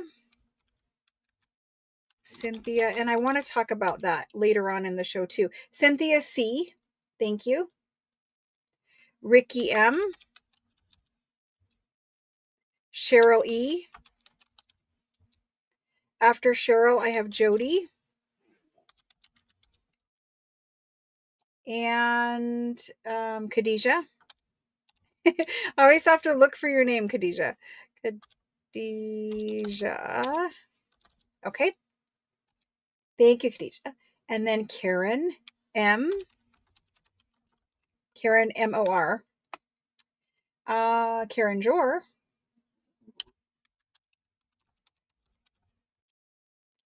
And Tara B. So we're not going to have enough to do multiples. We're going to share them around. And after Tara, Sandra Robb,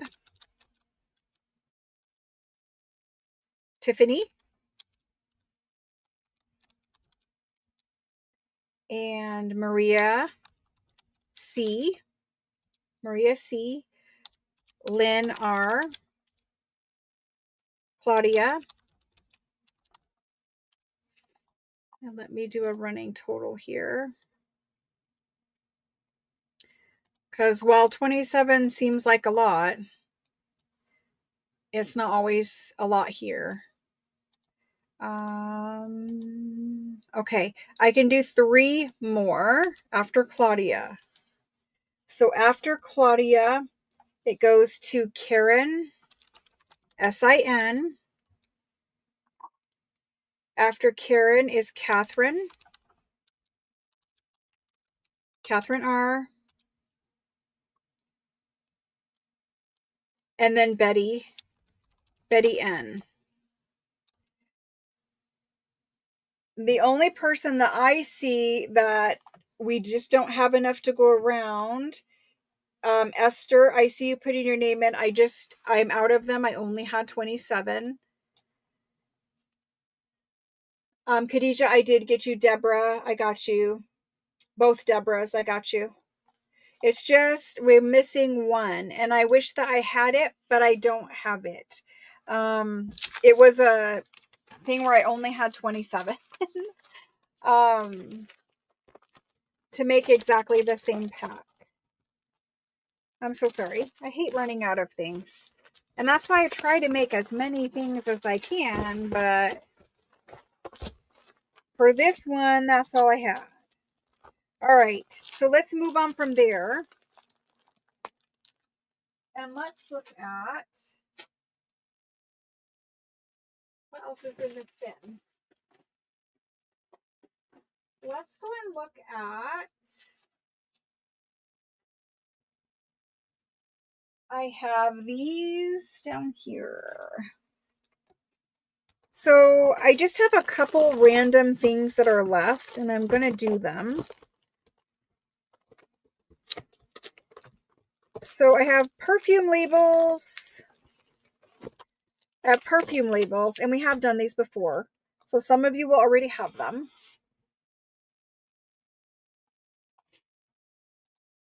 Let me turn the lighting down just because all we're getting is glare right now. At least you can see them a little bit. So perfume labels, and they're already made up little packs of them. And some of you will have them. We have done them before. I have a million of them. So for these, you get 7 different labels. There is a different pack, or there was at one point where you got like 12 of the same one. For these ones, it's 7 different. I don't really want to have the glare in your face, but there we go.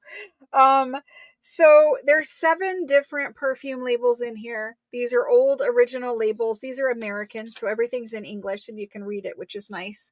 There's a Lady Luxury Complexion Powder, and it's a good size round label. And so these are great. I think you can scan these and turn them into things you can cut out and use in a junk journal. This would be a great little, journal card that you could just print on cardstock and tuck in, and then somebody could write on the back, or you could use the originals. But there's that one. And then you get a JBL Witch Hazel Glycerin soap, and it's shaped as like a little soap bar or something. It's cute. So there's that one. And if you scan these, you can shrink these or make them bigger as you would wish. This is Lady Luxury, and this is a perfume label. So it would be like on the front side of a perfume bottle. And it's got a woman that kind of looks like Little Bo Peep. And there's swans in a little pond in front of her. There's a statue in the back. It's got gold on it. Of course, it's old, right? So there's that one. And then we have the San Remo, and again, it's perfume. I love the roses. There's some embossing on this one. Gold, beautiful. And then we have the tooth wash, Imperial tooth wash. There's lots of flowers, beautiful typography, like nice of color, beautiful colors there.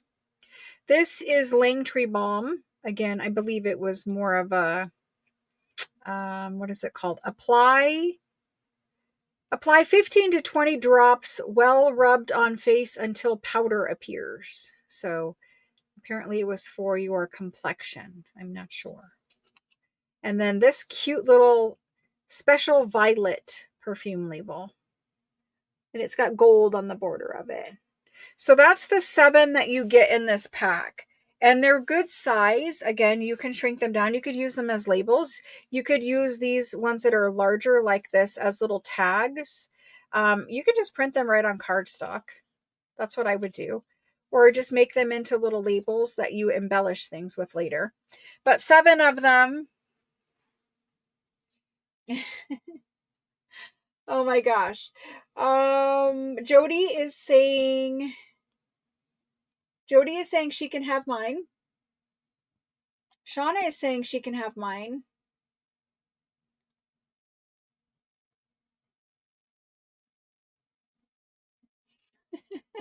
My accountant has many weird questions for me.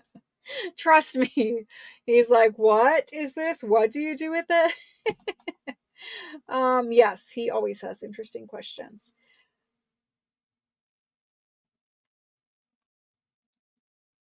Let's see.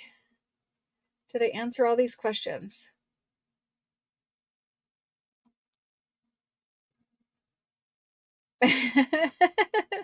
Kendall, I'm sorry. Okay, so Esther, if you would like a pack of the Working Woman Ephemera, the Working Woman Ephemera pack, please let me know by saying, yes, I would like the Working Woman Ephemera pack. And then someone will give you one of theirs. This is the nicest group of people, and they're always happy to share. So let me get these perfume labels typed in. These are 7. I'm calling them perfume, but I showed you what they are, right? One is tooth wash, one is powder, complexion powder, that kind of thing. 7 antique perfume labels. They are going to be $20 tonight for the set. They're originals. So there they are. If you would like one, let me know.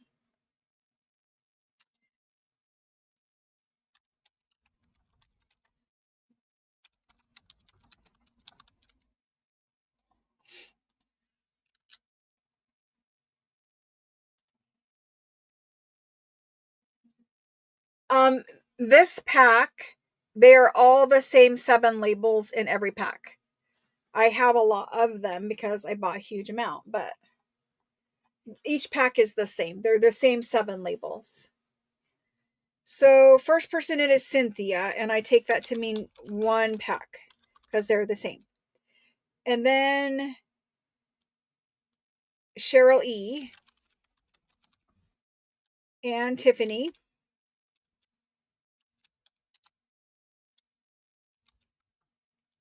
And Lynn. Tammy D. Thank you guys very much. Susan L. Deborah Mer. M-E-R. Deborah. And then we have Teresa. Teresa M-U-R. Karen Lim.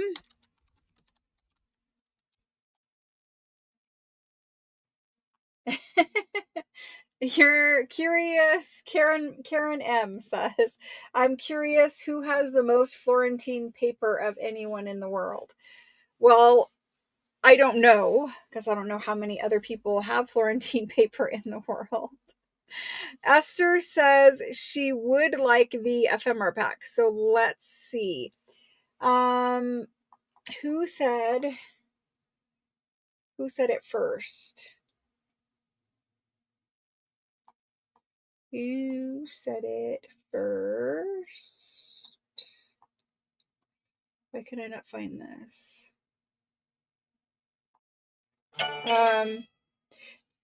Whoever offered to give it up, let me know who that was first. Who is really giving it up so I can change that. Okay, after Kieran Lim.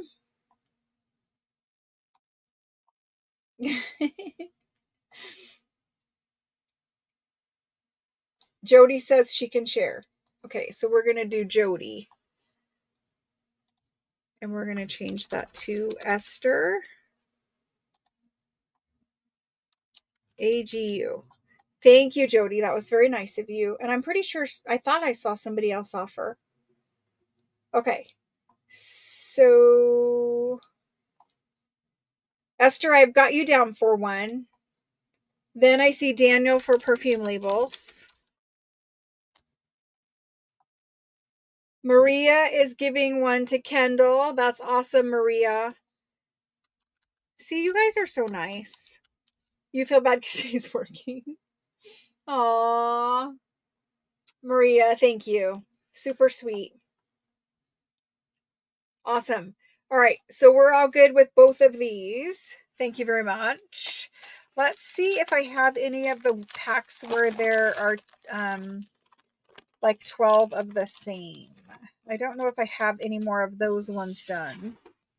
Let me see what I got in this bin.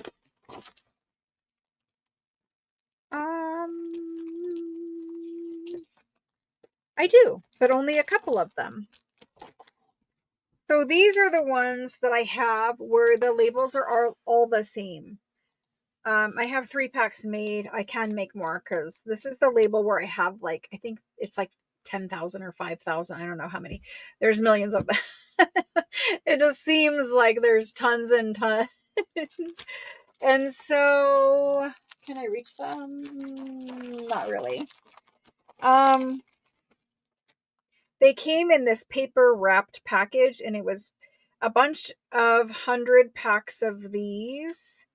And each little pack of them is wrapped in paper and it's tied with string. And then all the little packs of them are in a big paper wrapper that was also wrapped in string. And I'm pretty sure it says 5,000 on it. I don't know. But anyway, there's 12 of these in a pack. And perfume labels are pretty collectible, and they can get pretty pricey depending on what they look like. But there's 12 labels. They're all the same. I think there's 12. I better not lie to you guys. 2, 3. Let me count them out. 1, 2, 3, 4, 5, 6, 7, 8, 9, 10, 11, 12. So there are 12, which is good to know. The San Remo perfume ones with the rose. Again, I think they make cute tags. So we're going to do these. These are American. The perfume labels are American. I have had lots of French labels. I have French labels here. They need to be sorted and packed. But we're going to do them. It's 12 of these. And we're going to do them 12 same perfume labels. And tonight I'm going to do them for $12. And there they go. Like I said, I have enough to share, right? So instead of charging you like $5 or $8 or whatever dollars each perfume label is probably worth, I'm just going to charge you $1 per label. And we're going to hopefully whittle down my 5,000 perfume labels.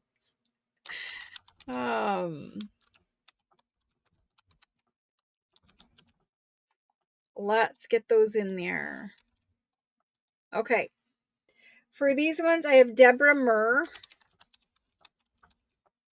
And that's Deborah M-E-R. And Tammy D. Tammy D. Thank you very much. And that works out because there's only 3 made and only 2 needed. Perfect. Those go over there. Let's see what else is in this bin. I have some French covers.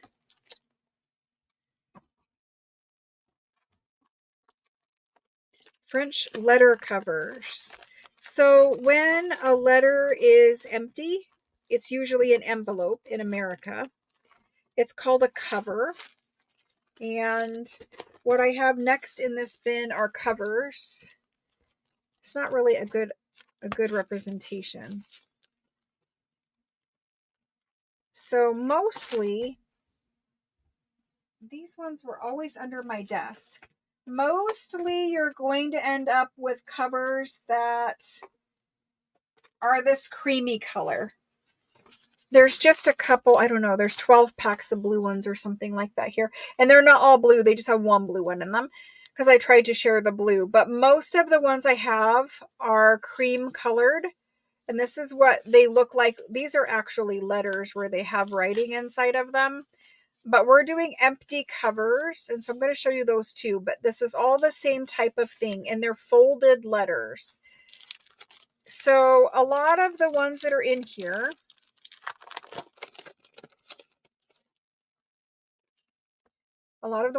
are folded letter covers, meaning there's no envelope.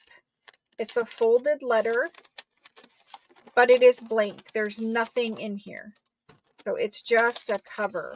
And there's a wax seal right here. And that's why it's torn a little bit, because to open it, you pull the wax seal part, right? And so you're going to be able to flatten these out and scan them if they're folded. Some of them are little envelopes. This one, again, is a folded letter cover. This one actually is embossed paper up here with the company logo. I don't know if you guys can see it, but I see it, Daniel. I'll get it. Thank you so much. It's an embossed company logo over here on the side. And so they're all different. There are envelopes. But when it's just an envelope, an empty envelope or an empty cover, it's called a cover. This happens to be an envelope. There are quite a few of them with the wax seals because that's just what they did at the time. These are 1860s, 1880s. They're not after 1890s for sure. They just changed the stamp. So again, this one has a wax seal. It's a folded one. Opens like that. This one is a little envelope, opens like that. So all of these have Napoleonic stamps on them. That's what they're called, Napoleonic stamps. And you're going to get a pack of five of them. Most of them will be cream. There is only 12 or so packs with the blue. And we're going to look over there too because they are different. So these guys, if you get a blue one, some are envelopes. Most of them are folded letters, but some are envelopes. And they're the same thing. They're empty covers. And you still get 5. This one was a long, skinny envelope. And all of this is wax seal. And it's a long, skinny envelope.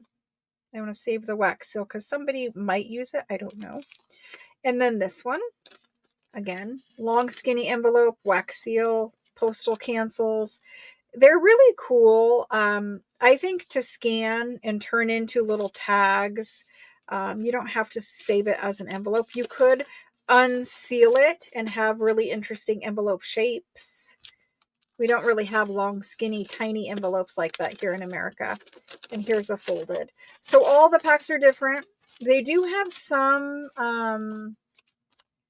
like this one here has a black border, and there is another one here with a black border. There are some with black borders, and the black bordered covers, the black border on any type of stationery signifies either the family was in mourning, it was a letter to notify you of someone's passing, that kind of thing. So black border stationery is about mourning, and there's a few of those, and the rest are blues pretty much. So that's what we have. They're packs of 5. If I find my empty baggie, I'll be good. Packs of 5. I don't have very many of these. These are hard to find. They're getting super expensive. They didn't used to be. So now we're doing covers because we can get 5 of them for less money. When we do letters, I don't have letters for you tonight because they need to be sorted and packaged. I brought them out more to show you what the fronts of them look like with writing because I had very few packs of all white ones here. So we're going to do empty covers, packs of 5. I will bring you actual written letters as soon as we can get some packed up. But let me add Daniel to perfume labels. And thank you, Daniel. That helps me out.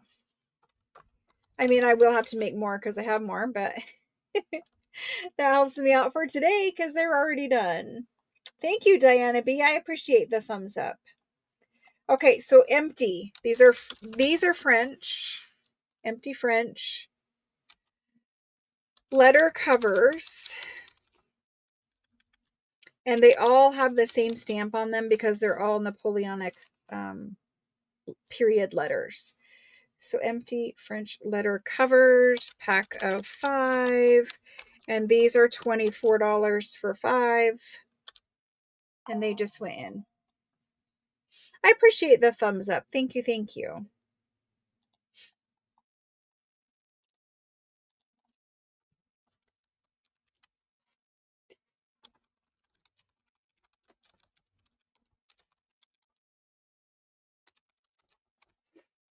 And the first person in for these is going to be Karen Lim.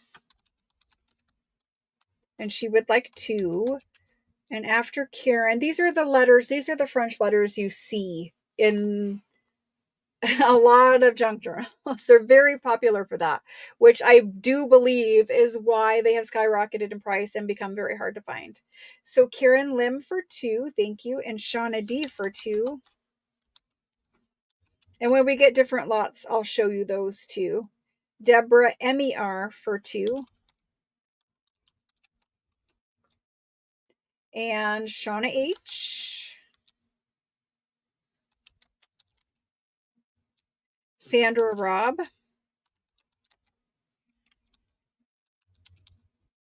And Sandra Robb would like 2. Cheryl E. would like a set. Tammy D. would like a set. Leslie would like a set. Leslie B. And Claudia.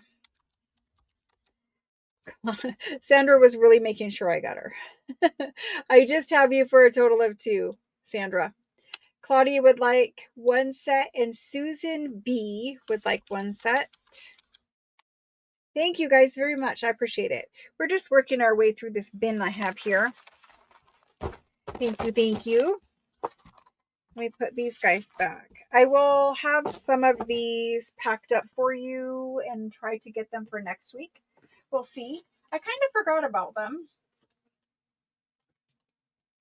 Yep, I did. Alrighty. So let's do, thank you. Let's do the next thing out of this bin. Let's see. I have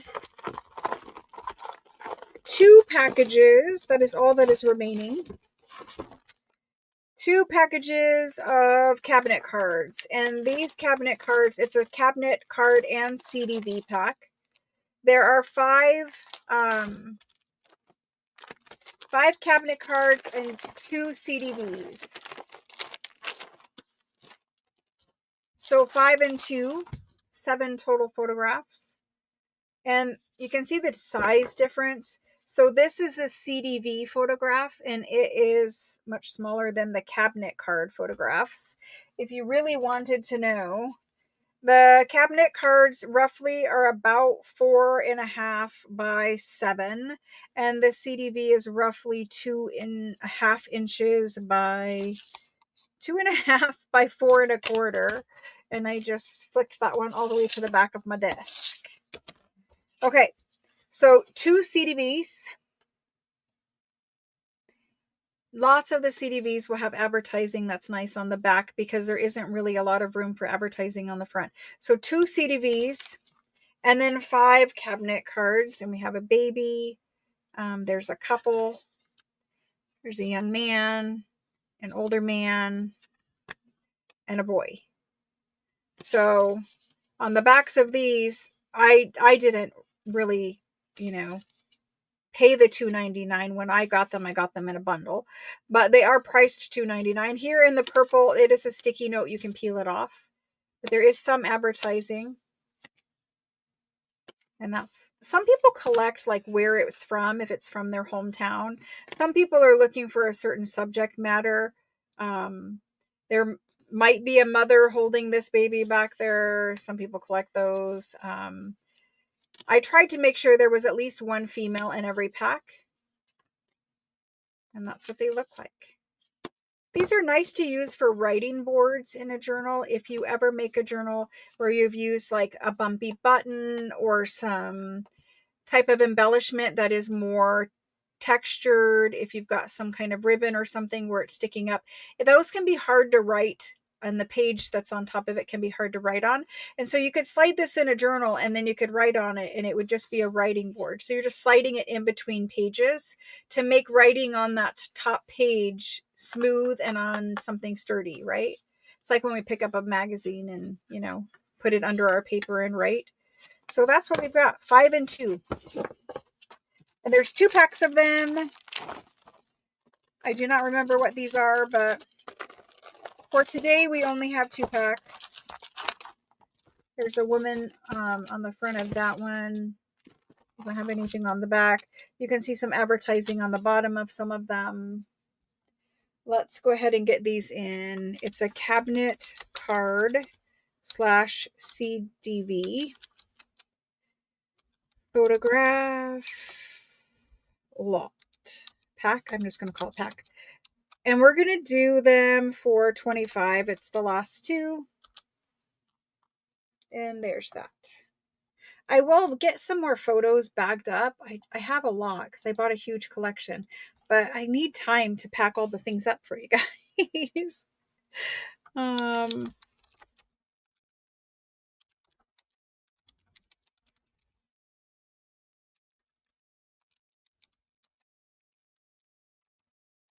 so there's those.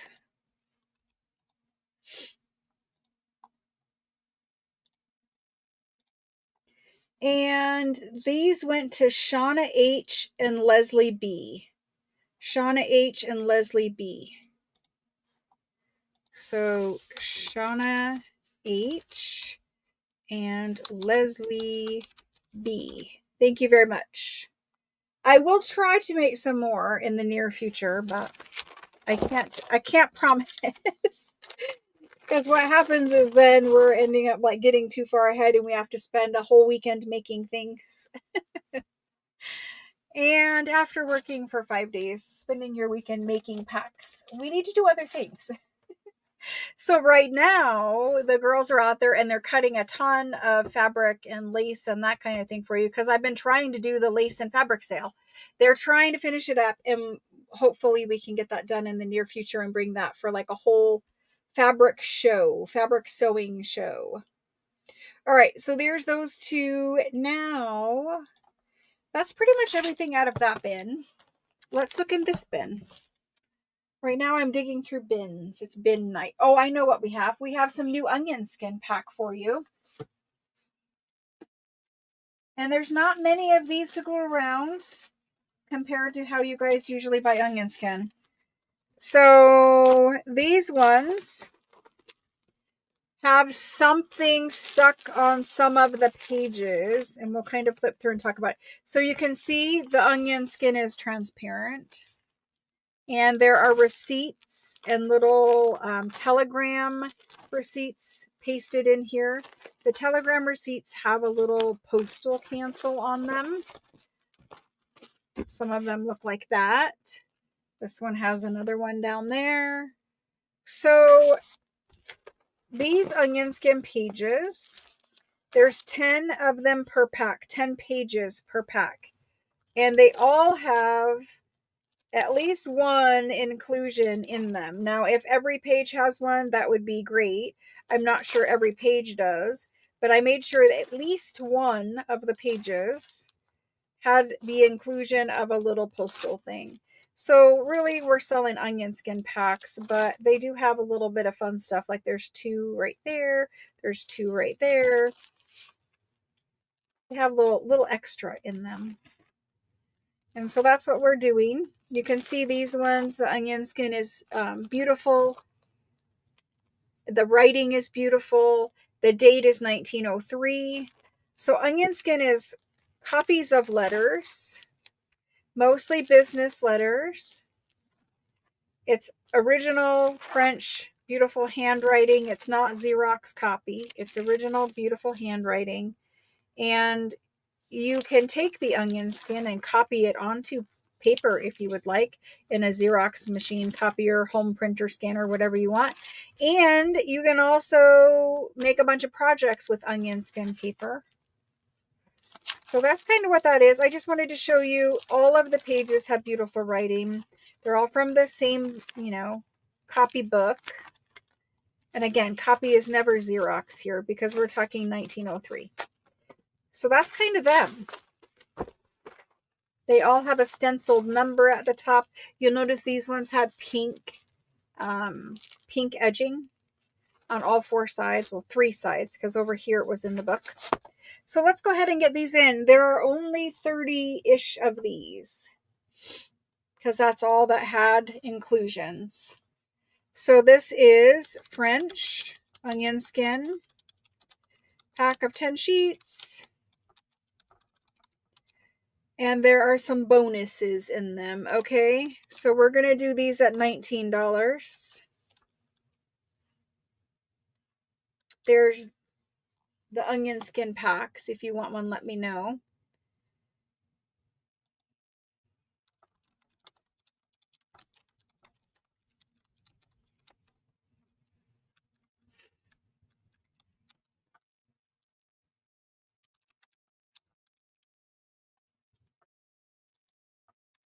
And you guys have seen lots of onion skin. We do it often here, but it's always different because it comes from different places and different books, right? The first one in for this is Christine B, and then Michaela,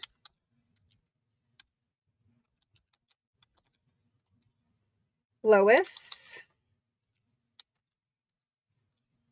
Deborah Kerr, Ker, Cheryl E, Leslie B, Karen S. Then after Karen S is Catherine R, Lynn R, Peggy H, Ricky M. I'm not sure if there will be enough for 2 yet, Ricky, but I put it in there. Tina K, Cindy H. After Cindy is Marcella T, Susan BEC, Rachel N, then Tiffany,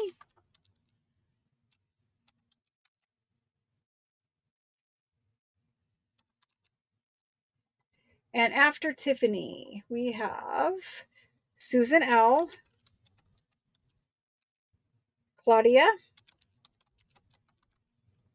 and after Claudia, Ricky saying she loves it. Rhonda did it. I didn't see you, Rhonda. No, I think, Rhonda, it must have kicked you out because I do not see you.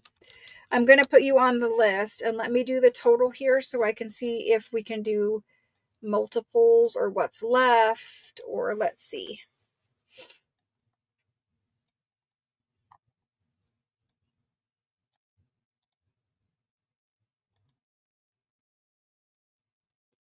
So right now, it says we have about 10 packs left. So I put Rhonda Baum on the list. I did get Catherine. So right now we have about 10 packs left if anybody wants them. And I did do 2 for Ricky. All righty. I see Tracy down there. We'll put Tracy on the list. Tracy H. Yeah, Maria, I don't see her on the YouTube one either. It's just maybe kicking people out. It was being mean to me. I don't know what's going on. So then I see Marilyn W. Thank you guys. Thank you all for all of your purchases tonight. I appreciate that. All right, so after that, we have the telegrams. So for the telegrams, they are limited. I do not have millions of them. I have to find them. So I have those. Let me see how many of those we have.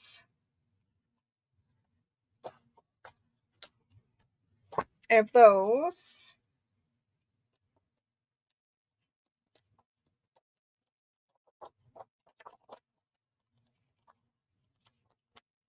Okay, we're going to do those. Let me make sure that there isn't more hiding back there. Okie doke. So these telegrams are from Belgium, right? Belgium. They're from 1932. You'll notice that they have gold. So back here is gold. Beautiful ladies. The ladies are holding roses. There's roses all over. Her sash is here. She's got flowers in her hair. Um, and so they are from Belgium, right? They've got their gold seal, gold edging around the page, and then a stamp back here in the back. So these are Belgium telegrams. They're all the same. This is the one we're doing.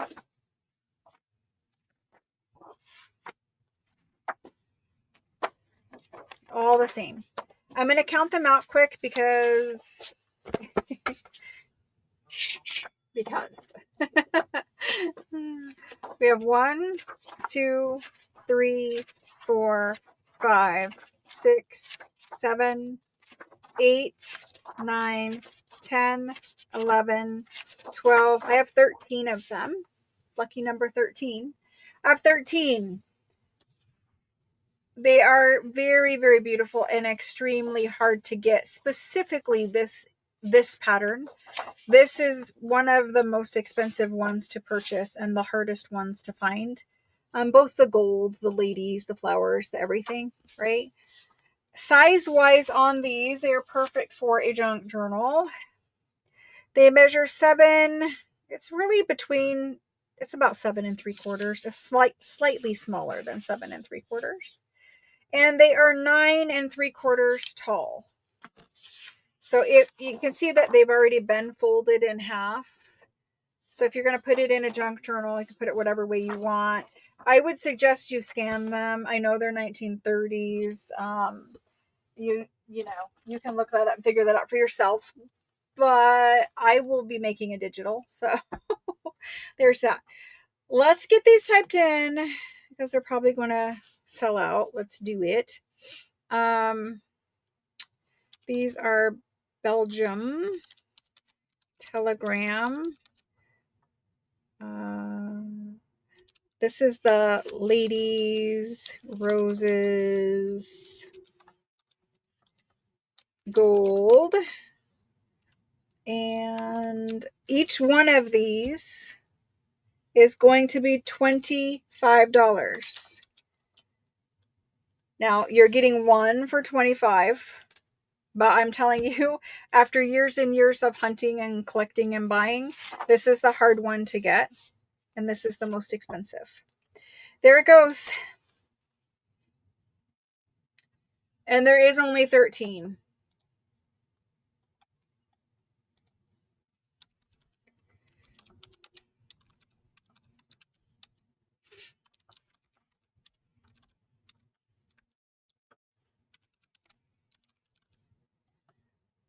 And let's see who is in first for these.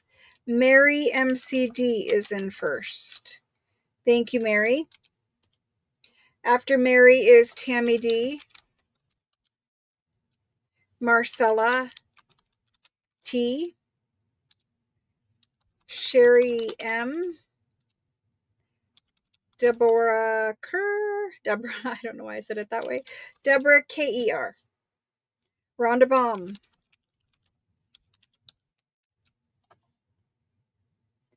Diana B,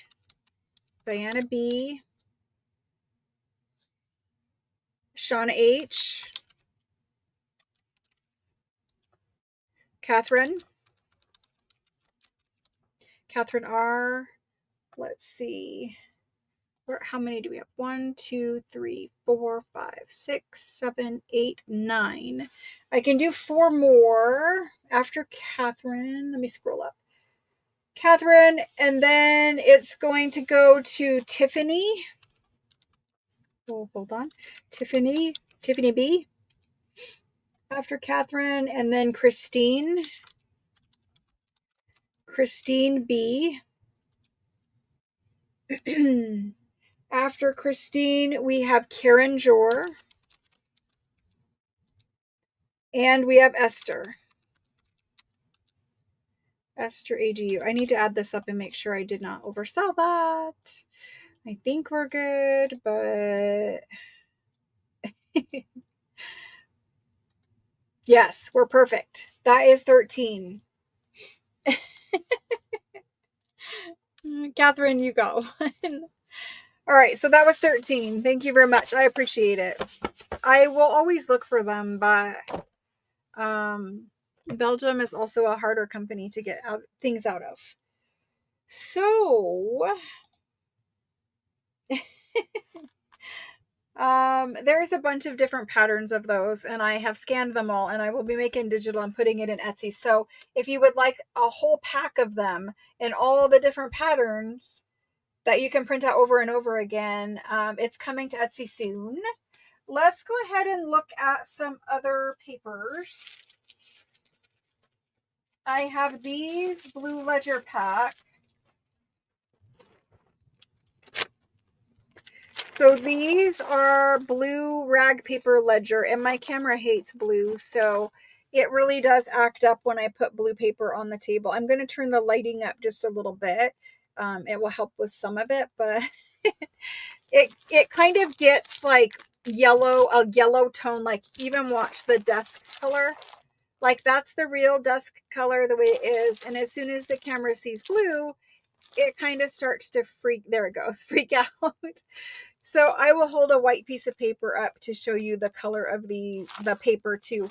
But these ledger pages, they're very large, thick blue cotton rag paper ledger. And this is a pack of 2 sheets. They're handwritten, hand numbered. I'm not sure if you guys will see the texture on the paper, but it's a lovely cotton rag paper. Look at how old the handwriting is. These are, I think, early 1800s. I will double check that, but I'm pretty sure these are early 1800s. You get one that is written and one that is blank. You can hear the paper. I have done page packs out of this ledger. I'm not sure if I did a written and a blank or 2 written. I have a couple. So if we're going to do these tonight, I have a couple that are like this. So these ones have 2 pages in them. One written, one that is perfectly blank. So there's nothing on this. What I would do, if it was me, what I would do with this one is I would scan it for the color, because it is that perfect French blue color that we all love. I would scan it for the color blank, but then I would probably cut them, and I would probably take a piece of onion skin and put it in the top of my scanning bed on my printer, and I would print that onion skin handwriting onto my blue rag paper, and that way it would have handwriting on one side of it, and then the other side would be this lovely blue rag paper for someone to journal on in a journal.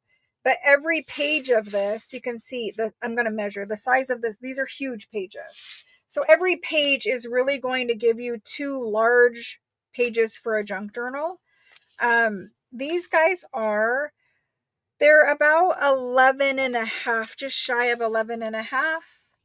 And they are 18 and a half long. So if you cut it in half, you're still getting an oversized paper. I would definitely scan for color, because this is a specific blue color. And what I was saying about that is, say I take one of these telegrams. I have 2 here. One of these telegrams, and hold them up, or you guys can see the color pretty good. So this is the telegram, which is just a vintage ivory color paper. It used to be white, but it's ivory now. And this is the blue. So this is not lightly blue. This is definite blue French paper. Okay, so there's that. This pack right here, you have 1 written, 1 blank. The handwriting is phenomenal. It's early calligraphy. I think these are early 1800s. I will find a date on one of them shortly. So that's that pack. 1 written, 1 blank. To me, it's best of both worlds, because you're going to scan the one with writing. You're going to scan the blank one. You can print whatever you want to print on the blank one, or you can just include it as a blank page in a journal.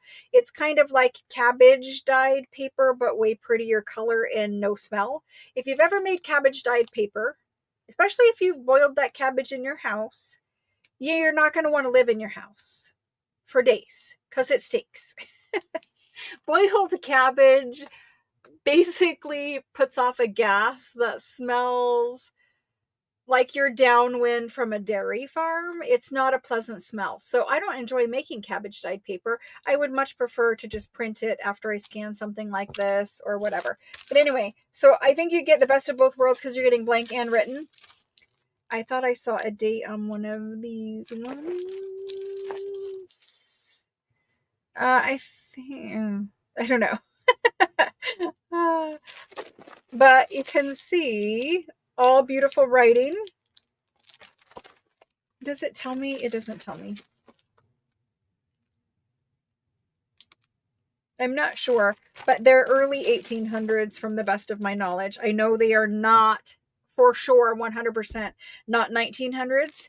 They are not 1700s either. They are early 1800s. So there's those. But you can see some pages are just completely covered in writing, and you're going to scan all of that. And it's two sides. So the written one has two sides of writing. The blank one is two blank pages, two blank sides, right? So anyway, we're going to do these. And all I have is what is sitting here, which is not a big, huge pile. There's 1, 2, 3, 4, 5, 6, 7, 8, 9, 10, 11, 12. There are 13 of these. Like I said, 13 apparently is the lucky number of the day, because that's how many I've got. Let me make you not look at upside down writing. Well, you can't really see anything there because it's glare. All right, so, ooh, Linda, happy birthday. Happy birthday. Christine, I definitely have done pages from this ledger, but I don't know if I did a blank and a written or what I did. Let's get these typed in. These are what we call robin's egg blue because it is that shade of blue. Robin's egg blue, French. These are large ledger pages.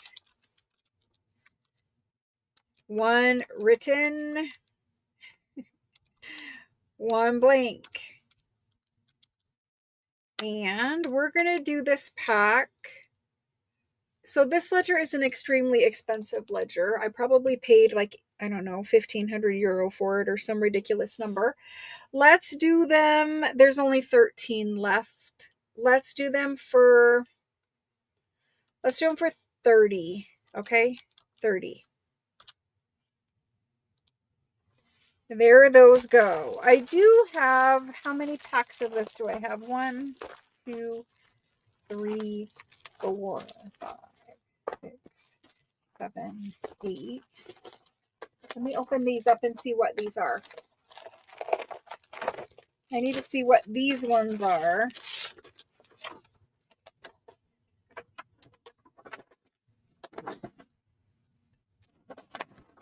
Okay.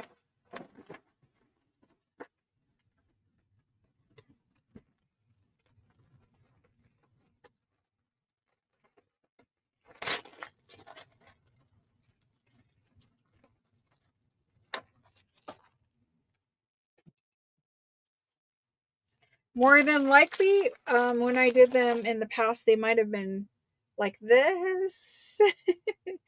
One written, one blank. I don't know. I have both sitting here in front of me. Let's get these in the spreadsheet. These are robin's egg, blue, ledger, 2 pages. Let me type one written, one blank. It'll make more sense later. One written, one blank. Okay. First person in for these. I just want to craft. I just want to make a journal. We need to do that. soon, very soon. First person in is Christine. Christine B. And then Marilyn. After Marilyn is Shauna. Shauna D this time. Shauna D-O-H. Rhonda. Rhonda B. Bomb. Linda. Linda B-E-S. Lynn R. Karen J-O-R. Peggy H. After Peggy, we have Deborah K-E-R. Deborah K-E-R. Diana B-E-C. Diana would like to if I have it. And after Diana,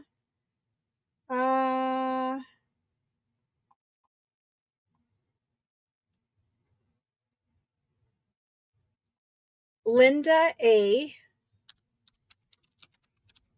Linda A.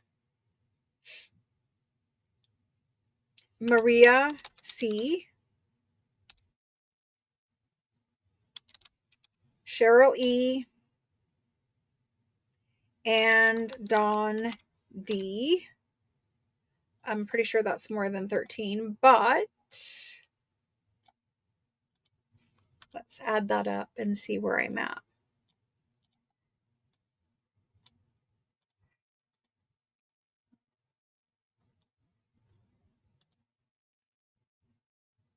It's 15. However, and I see Tiffany in there. So Tiffany's in there. Okay. I only had 13 of those.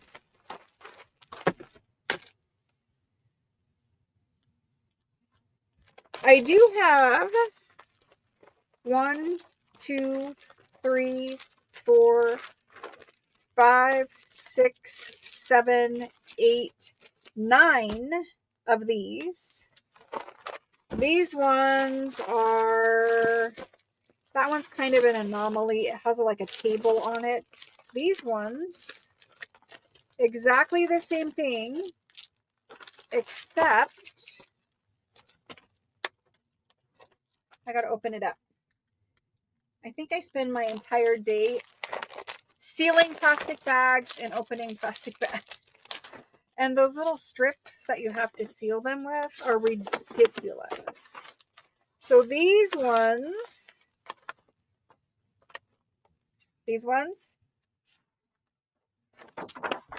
a folio or 2 pages, depending on how it came out of the book, exactly the same ledger, but both of these are written, okay? So both of these are written, no blank paper, all written on every one of them. And there's only 9, right? Yes, 9. So if 3 people, 2 people, how many of them? I don't know. If a couple people would like to switch from one blank and one written, we can do that. If Tiffany, Dawn, or Cheryl, let me add this up one more time. I think it said 15. Yes, if Dawn or Tiffany would like to switch to a written, I will put you in for that before I begin, because there's only 13 of the one written, one blank. If you really want one written, one blank, I'm sure somebody else would rather have written. But before a bunch of people put in, if Tiffany or Dawn would rather have 2 written pages, please let me know. Does Tiffany or Dawn want 2 written pages? I hear nothing. I see nothing. Otherwise, we're going to put these in.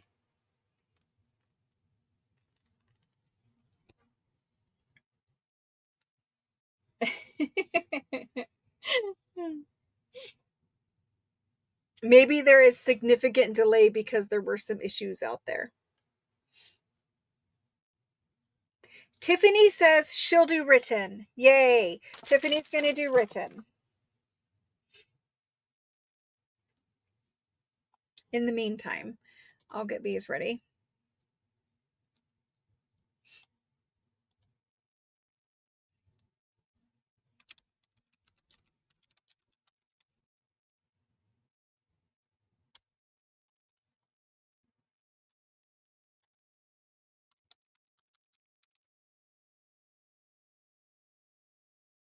Okay, I got you, Tiffany. You're on the written side. So that means there are 8 written remaining. I am typing it in now.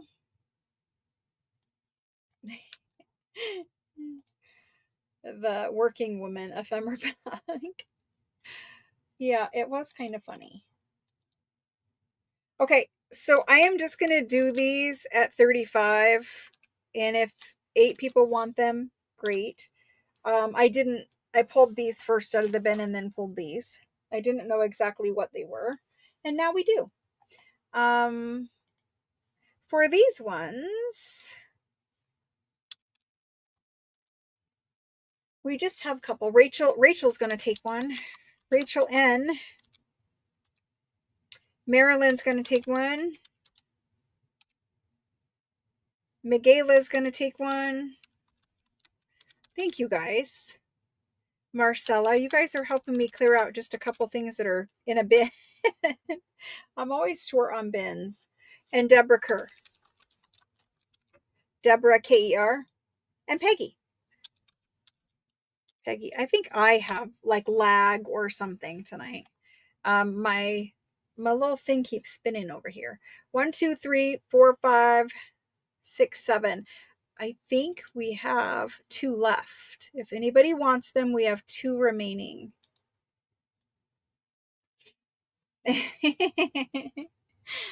Kendall might already have them if we did them before. I'm not sure. Or maybe Kendall has enough blue paper. Kendall probably does win the award for having the most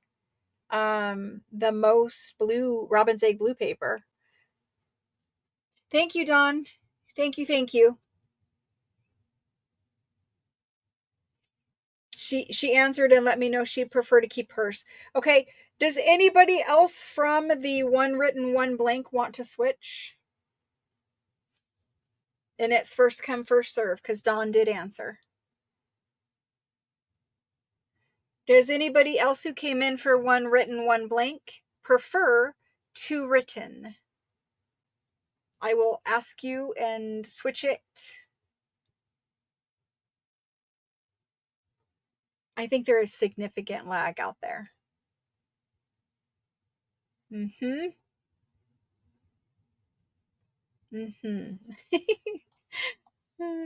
I don't think there's a thing of having too much blue, but I think there is definitely people who win the award for having the most blue. It's such a pretty color, and it's really hard to find.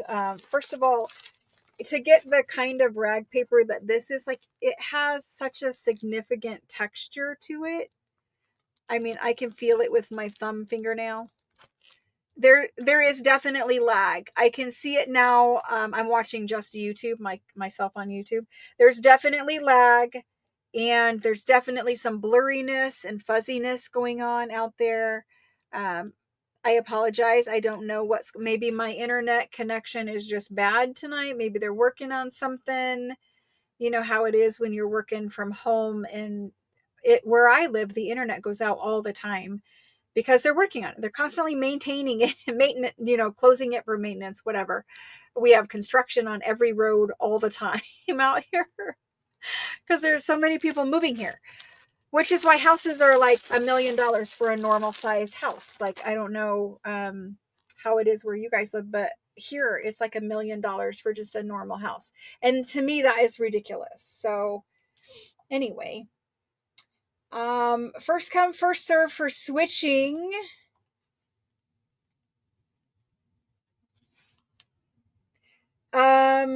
Maria says she will switch and prefers the written. So I'm going to take Maria Cass. from this one and add Maria Cass to this one. And that brings us to 1, 2, 3, 4, 5, 6, 7, 8. Okay. And then here we are good. Perfect. You're Dawn, you're good. I gave you a blank one and a written one. You're good. So that's all I needed to switch, right? I believe. Yes, we're all good. We did it. We're all good. I need to keep these separate, but other than that, we're good. There's the written blank. There's the written. Yay! Hello, Christelle. I don't think there are any of these. I'm going to add it up just because I might be off by one. 1, 2, 3, 4, 5, 6, 7, 8, 9, 10, 12, 13. Am I right or am I wrong?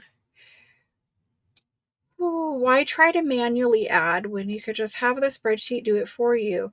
So I still need one person to switch from Robin's Egg. One person, and somebody else did put in, or I'm sorry, switch from written blank. Who else put in for that?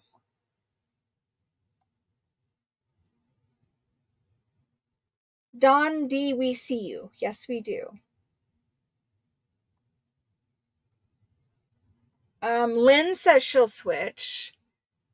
So Lynn is going to switch. Lynn R. Perfect. Now the top number is good and the bottom number is good. They're all gone. I don't know if there is the ledger laying around here and maybe there is more pages. I usually, if I take a ledger apart, I try to save a couple pages, but I don't think there is any more. I don't know. Not tonight anyway, because I got to get packed up. I saw Peggy's comment, but that was not what we were asking for. Let me see. What was her comment? So above Peggy, right, where is it? Where Peggy says I can switch and take 2 packs of the 2-page written. I didn't necessarily want to do the 2, just because we only had 9. And before that is Maria C saying she'll I'll switch, prefer written. I do see Lynn is down after Peggy, but Peggy was trying to spread the written as much as I could. Okay, we did it. And I do try to be as fair as I can. If you guys feel that I'm unfair, you can let me know and I'll try to correct it. But I do try to share things so that more people can get them. I apologize if I did that wrong.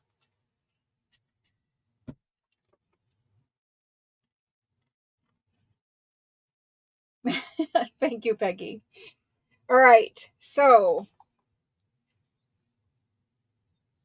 let's go ahead. Do you guys see? Peggy wasn't before you. Do you guys see and hear me like normal, or is it distorting for you guys? Is it fuzzy, blurry?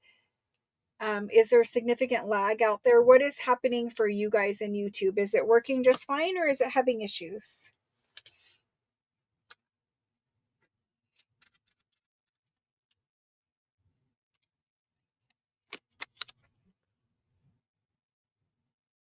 Normal seems clear. Okay, then maybe it's just on my side. Other than the comments that weren't coming through, maybe it's just on my side. Okay, good to know. Good to know. Thank you guys. Okay. So next up is I have some books. I've got these 3 books. They're all basically from the same series. Let me make sure there's not any more in here. Okay. So I've got these 3 books up first tonight. Yeah, there is subscribers only mode turned on tonight. It's going to happen periodically. I talked about it in the beginning. So these three books are larger French books. They measure, these are the only three of those. They're about 5 1/4, 5 1/4 by about 8 1/4. Okay, so that's a good size for a junk journal. Um, it'll be a good page in a junk journal. They are lovely rag paper. It's a cotton rag paper.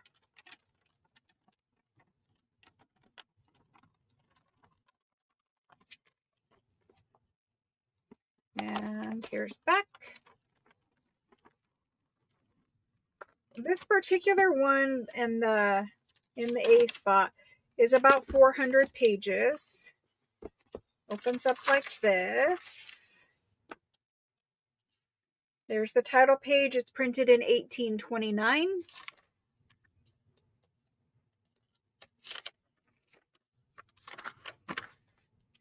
There's an advertisement. And then we get to the first book page, which is that. So it's written like a play with acts, kind of like a Shakespeare, but not Shakespeare. And it's lovely rag paper. So there's the A one. The B one is slightly smaller, and it is Hamlet. Oh my gosh. Are these Shakespeare? Maybe they are. I have no idea. It's not that I detest it. It's that I cannot stand.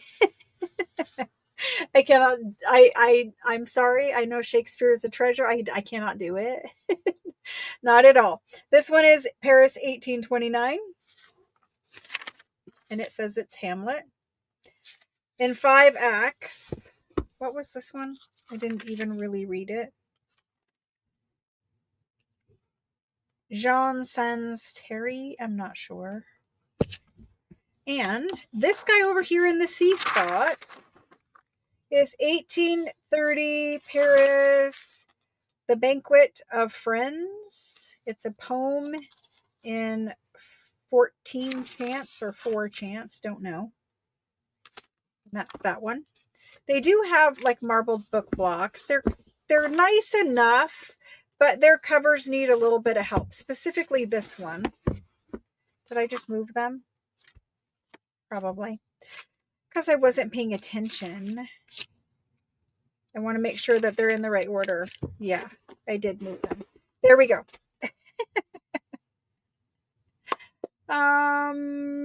Yeah, subscribers mode is turned on, meaning to participate in chat. You can watch without being a subscriber, but to participate in chat, you have to be a subscriber. Periodically, it's going to happen. It's not going to happen every live sale, but basically, if you're watching, you must like something here. You might not like me, but you might like the things, right? So why not subscribe? Anyway, that's that. It won't be every sale, but it is periodically turned on from here on out. So I've measured them. This one is about 400 pages. This one is the skinniest, and it is still 368 pages. They're all the same paper, cotton rag, and it's a good size for a page in a journal. Let's go ahead and get these in here. Getting distracted. So I'm going to label them in case one specific, like maybe you wanted the Hamlet or the Banquet of Friends or whatever the first one is. There's A, there's B, and here's C. These are larger French books, right? 8 1/4 by 5 1/4. And we're going to do them for, let's do them for, it's 1820. Let's do them tonight and tonight only at 48. Okay. Normally a larger rag paper book would be more than 48. But tonight that's what they are. And there's only those three. I don't have a million of these. So let's just say antique French book. and the word go because they are priced on the table. So as soon as you see that go in, you can come in for it if you want one.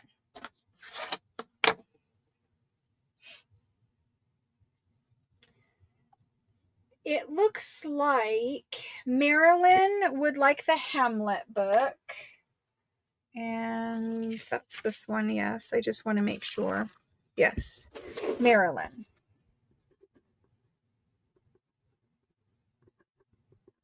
Thank you, Marilyn. I appreciate that. After that, we have Peggy H for any. Christine, the Hamlet is gone. Jody's going to take the A one. So Jody M.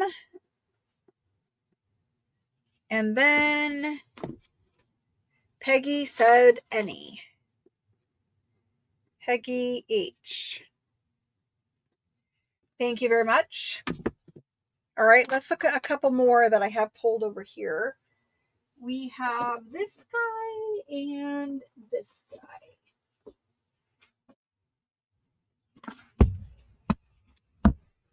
They're both very different this time.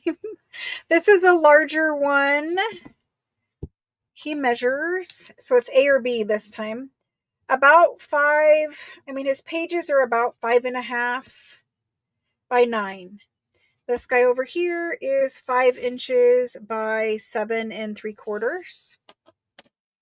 This one, large leather cover, gold trim around it. There's the edge. It is marbled on the edge. That's what you're seeing. What's left of marbled edging. Has marble paper here, but it is stuck. I don't know if somebody glued something. I just unstuck it. This was already like that. But anyway, marble paper.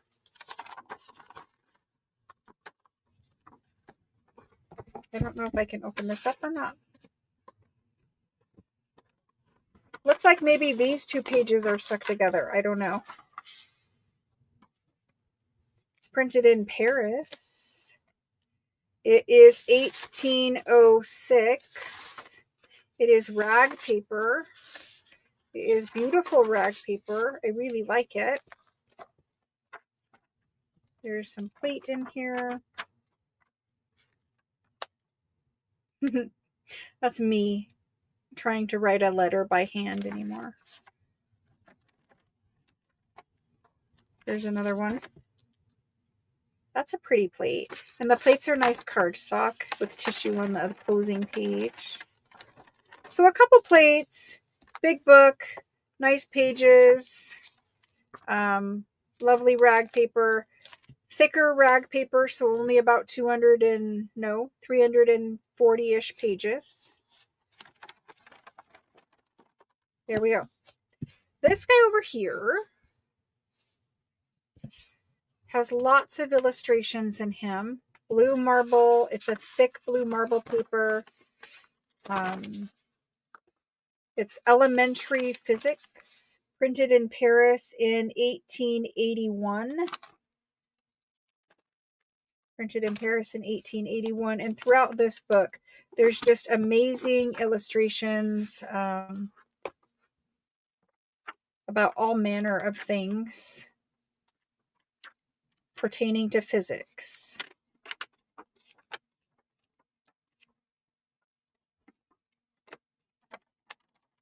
So these are both unique. Here, the cute hot air balloon. Little note. I don't know. I didn't flip through the whole entire book, but the illustrations are almost on every page.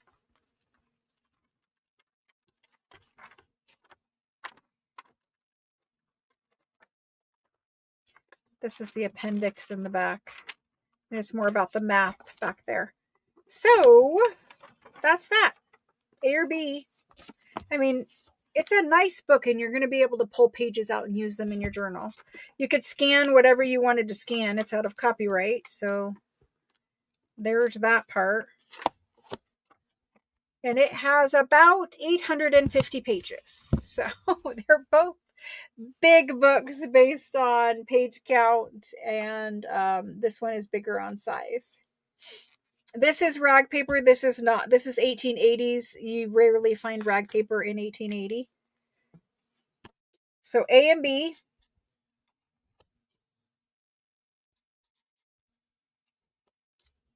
But he has 800 pages and they're illustrated. So with math. This guy right here is going to be 85. This guy right here, let's do him for, I'm going to do him for 65. He has lovely rag paper and plates. So there's those two. And there's the go.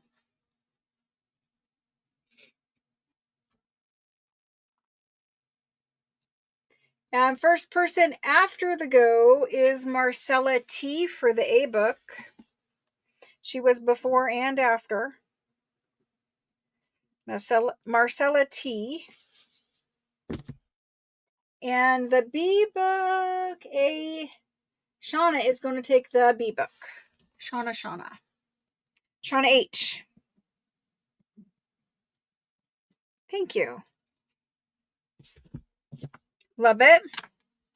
They're interesting books, honestly. Okay. Let's look at these two.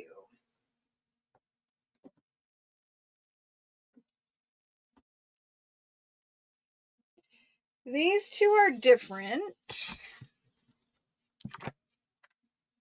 All right. Let's look at them. This one is definitely different. This is A, this is B. Size-wise, we have on A about a little over 4.5 by 7 and almost a half. This is 7.25 by 4.25. These are both chunky monkeys. B has some condition problems, but chunky monkeys. This one is written in maybe a German. I have not opened it up yet. Maybe it's French. I don't know. But it's a nice spine here with some hubs on it. Kind of a little chunky monkey though. And then this one, he doesn't have any paper here on his book boards, neither front or back, and his spine is loose. So he's ready to be taken apart. And on the inside, you have what was his cover paper. Somebody tried to save it in there for us. I'm going to show you the inside of B first, apparently. He's got illustrations. Here's his marble paper flyleaf pages. So, you know, somebody tried to save us some fun things. But what you could do with this is you could take these pages and put them on the book board. So let's look at A the way we're supposed to. A's first. He opens up, he has marble paper. This one is a course in elementary mechanics. He has a couple water-stained pages here in the front. He's printed in Paris in 1854. And again, you have lots and lots of pages of all kinds of things mechanical. Talking about gears, I don't know. All kinds of things. The pages are water-stained. I think they're nice looking water-stained pages. Kind of looks like a little grungy, if we were trying to coffee dye, we might try to have something that looks like that.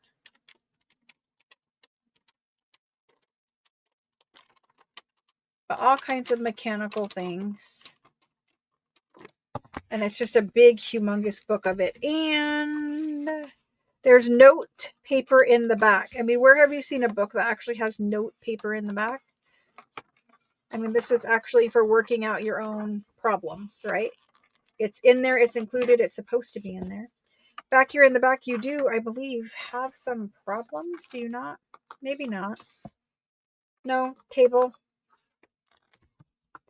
There is printed papers. Printed paper were over 600, about 670-ish.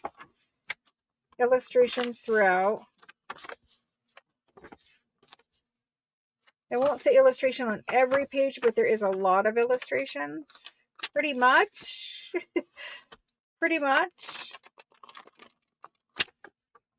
Okay, so it's another hot air balloon I just saw. All kinds of things. That's A. B, we kind of looked at the book of B, but let's look inside. So this is precise quantitative chemistry. Let's just call it that. Printed in Paris in 1859.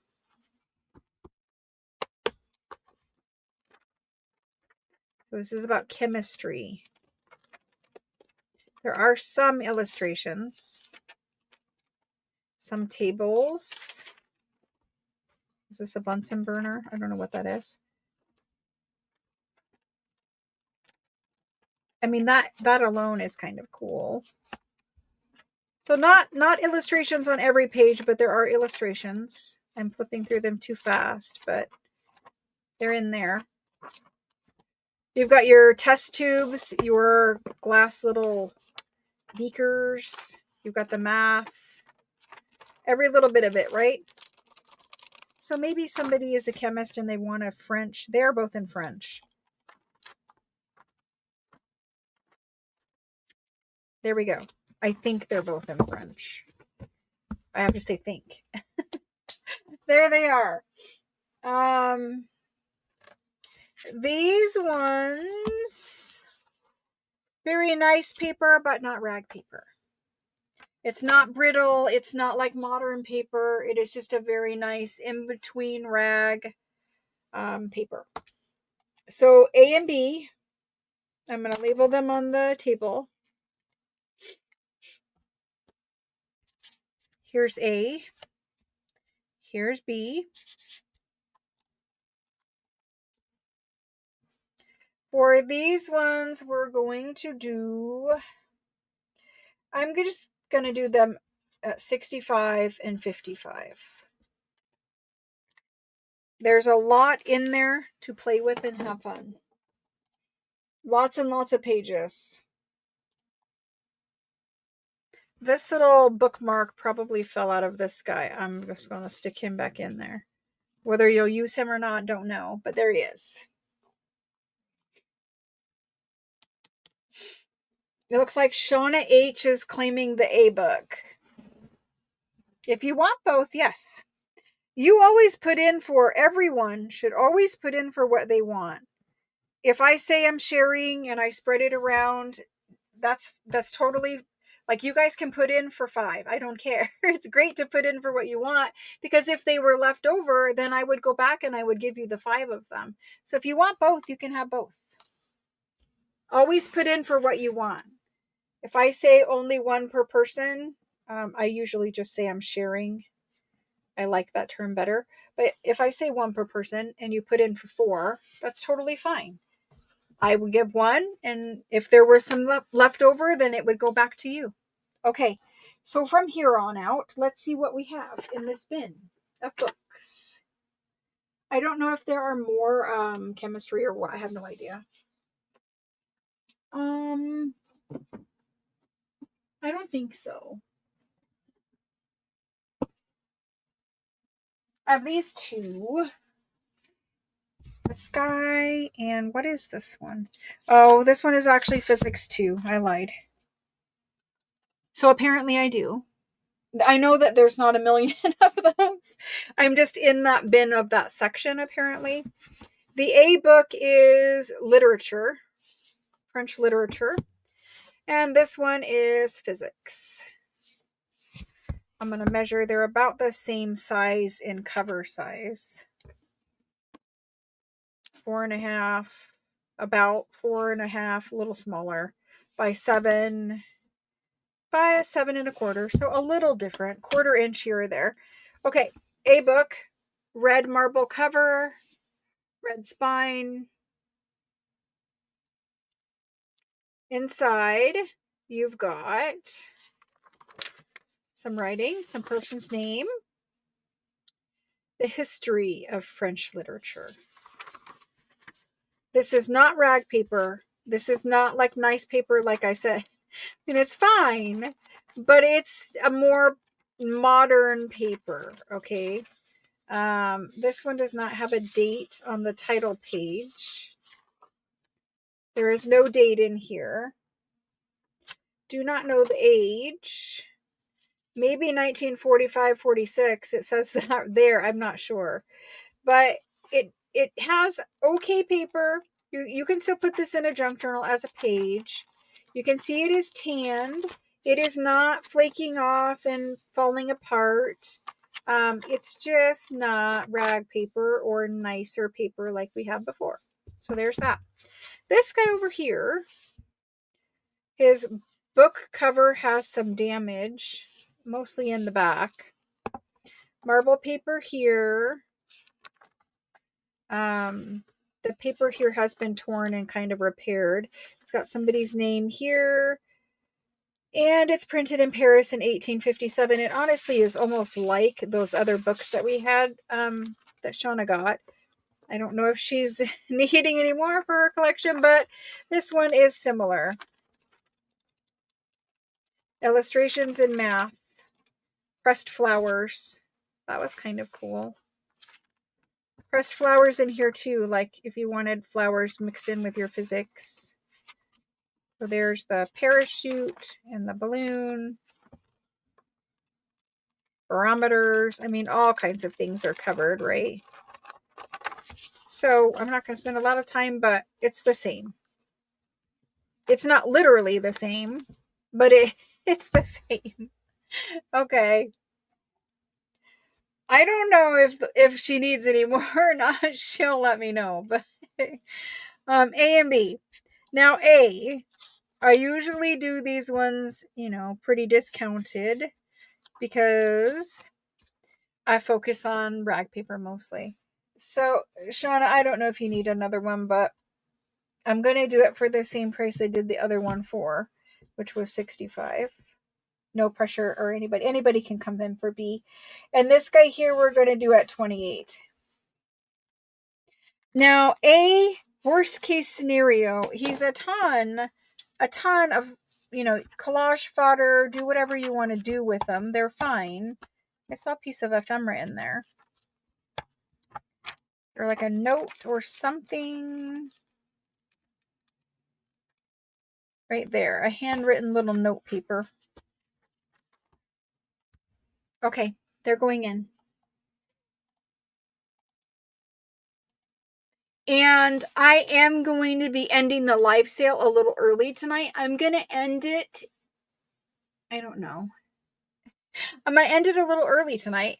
Like I said in the beginning, I'm having trouble adjusting to the time change. And I need to quit getting up so early and starting my day so early because now the live sale ends at 9 instead of 8. I might be able to make it until 8 my time tonight, but that's an hour early for the end. So let me go ahead and see who got these. Margaret Lav is actually in first for the B book. Margaret Lav. Thank you. LAV. And then we have Eva C. Eva C for the A book. Thank you very much. Christmas or Valentine's Day? I think so too. And I thought I had went through all my books and pulled all the red, but apparently not. Let me see what else we have. Okay. There are, how many of them are there? We have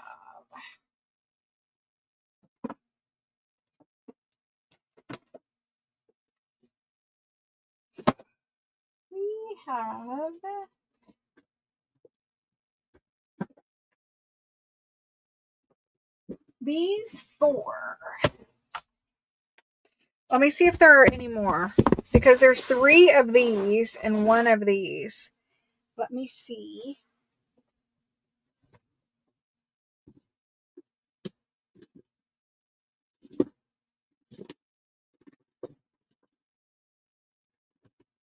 Okay, the rest of them are different. So let's look at these. I'm going to do these as A and this as B. So these can be random. This is specific. They have marbled, I don't think this is leather. I'm not sure what this is. Marbled leather looking. Maybe it is leather. I don't think so. Marbled covers. I think it's a specific, what do they call this? Who knows what they call this? It has a name for this kind of cover. Spines, there's barely anything there. Spines are kind of cracking. There is a nice book plate in that one. I'll see if it, I mean, that is beautiful. I'll see if it is in the other ones. It's printed in 1828. It says Memoirs of Alexander of Tilly. Don't know. I'm not familiar with my French lit, but it is rag paper. It is nice rag paper, about 330 pages of rag paper. Let's look inside each one and see the same.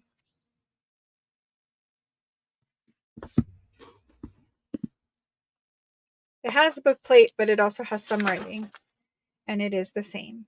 So 3 volumes of the same book. Volume 1, Volume 2, and Volume 3, it looked like. And it's just lovely rag paper. So that's what we have for the A spot. The B spot is this guy, and I'll measure.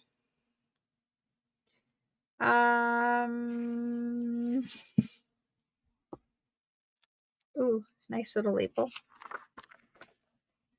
This is commercial invoices, commercial banking, 1825. It is rag paper. It's a big fat book of it. Big fat book of it.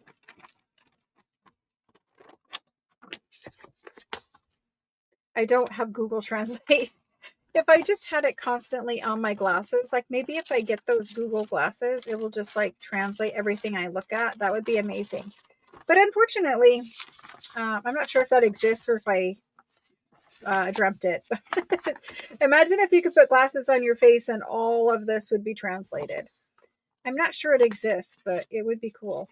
And this guy over here has about 600 pages, 590 something there. Let's measure them. I did the Italian scrap packs. That's what I had. Italian scrap packs. 5 inches wide by 8 1/4. This one is 5 inches wide by 8 1/4. Same size. So let's go ahead and get these put in there. We're going to A and B. Now, if you claim an A book, it's just going to be whatever's on the top all the way to the bottom. So basically random on the A side, okay? The B side is this one. They're both rag paper. This is about 600 pages. That was a 3 something. I don't remember. Let's do him for 75 because he has a lot of paper. And this is a bigger rag paper book for pages in a junk journal.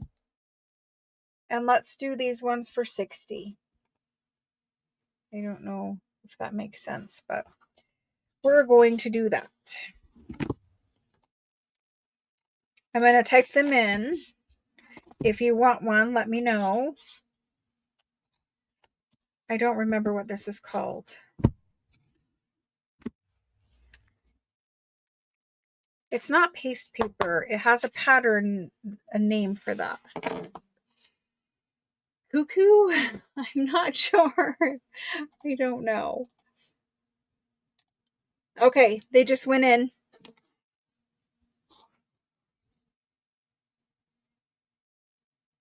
The first person in is Deborah Kerr, and she's claiming the B book. Deborah Kerr. Thank you very much. Marcella T says she will take an A. Marcella T. Thank you very much.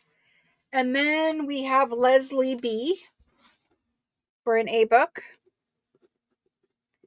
Leslie B. And then Shauna H is also going to get an A book. Thank you guys. I appreciate that. Let's see what else is in this magical book bin of books. It is kind of a modeled pattern, but I think it's called something specific. More than modeled. Okay.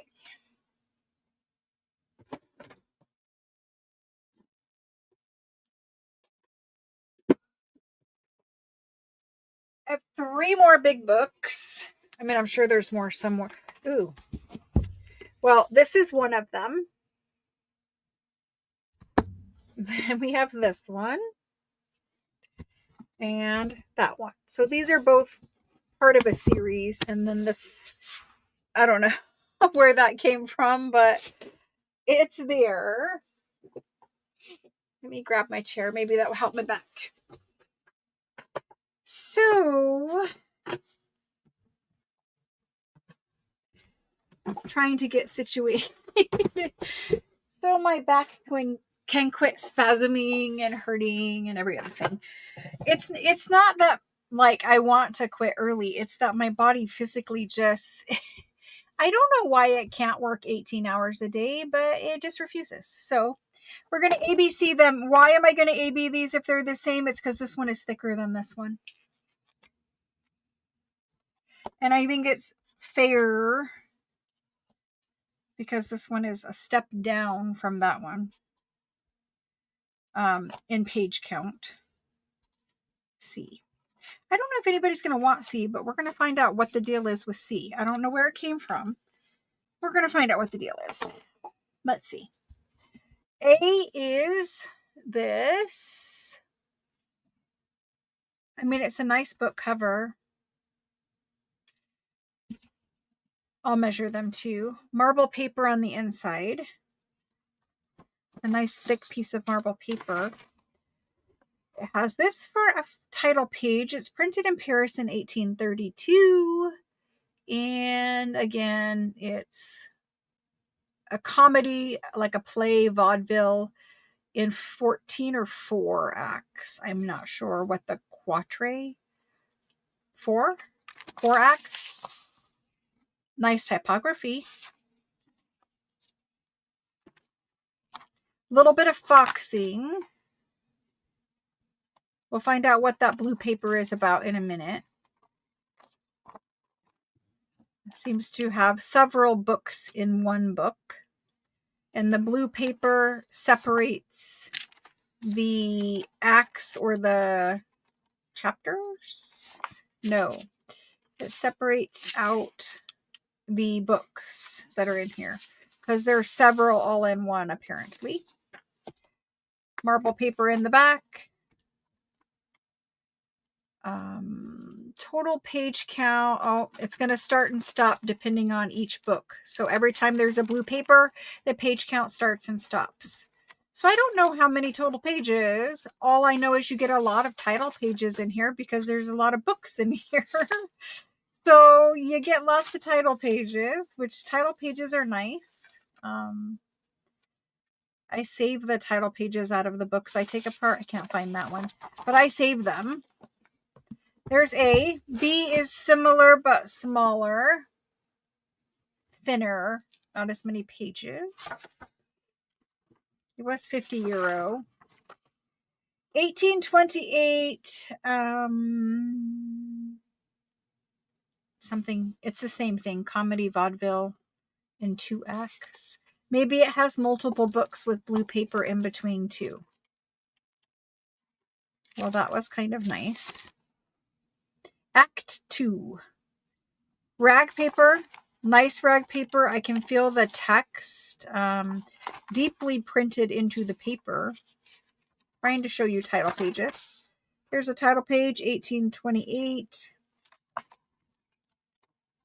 I missed that one. There's that one. So you get the idea. I will not know page count on either because the books start and stop. That's those two. C. What is the deal with C? Where did you come from? Don't know, but it's from Oxford Medical Publications. I don't, it says 150.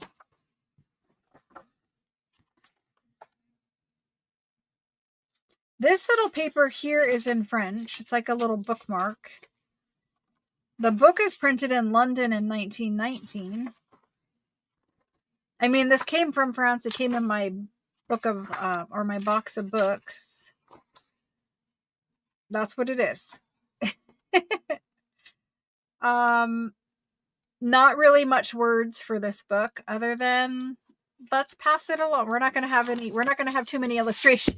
There are illustrations. I don't want to show them because I don't know what it's going to show. So we're just going to price this and move on. We're going to do this one. He needs to find a home. And we're going to do these two. These two are rag paper, and I really like the fact that they have lots of title pages in them. So, oh, I didn't measure them. I don't think I did. A little over 5 for the cover, by about 8 1/4. That's going to be the same. That's a little over 5 by 8 1/2 on that one. Okay, so this is 5.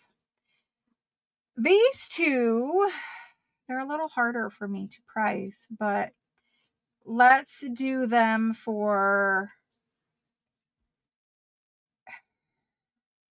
I'm going to do them for 65 here, and I'm going to do them for 55 here.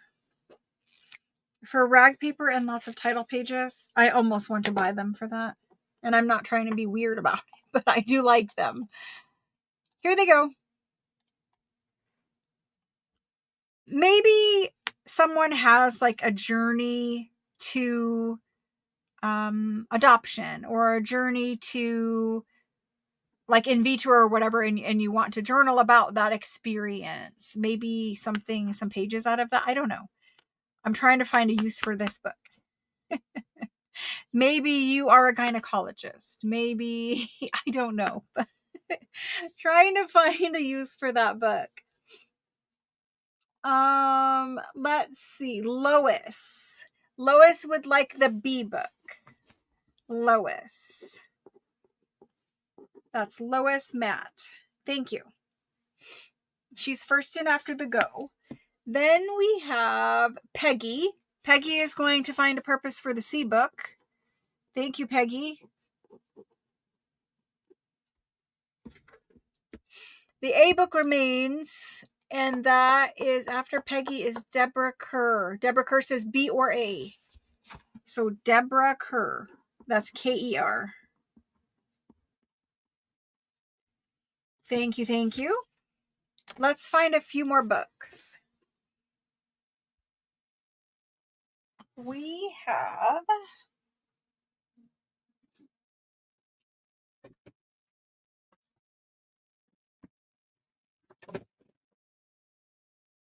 these. These are all like different books tonight.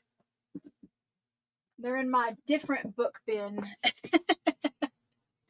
As we just saw.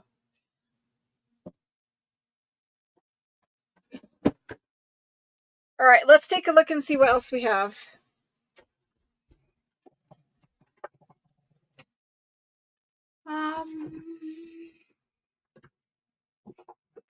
We have these. These look like they're the same. So let's do those. And this guy. So these three, well, they're not really the same. None of them are actually the same. Never mind. We're going to do A, B, and C because you guys are going to want to choose. They all have green marble covers and green spines. This is green, not... It might be blue. It's a greenish blue. So we're going to do them. I'm going to do them like this. We're going to ABC them. We're going to measure them, and we're going to look inside and find out what kind of treasures these books have. Oh, Kendall, you did show up, but you were down below on the list. You did.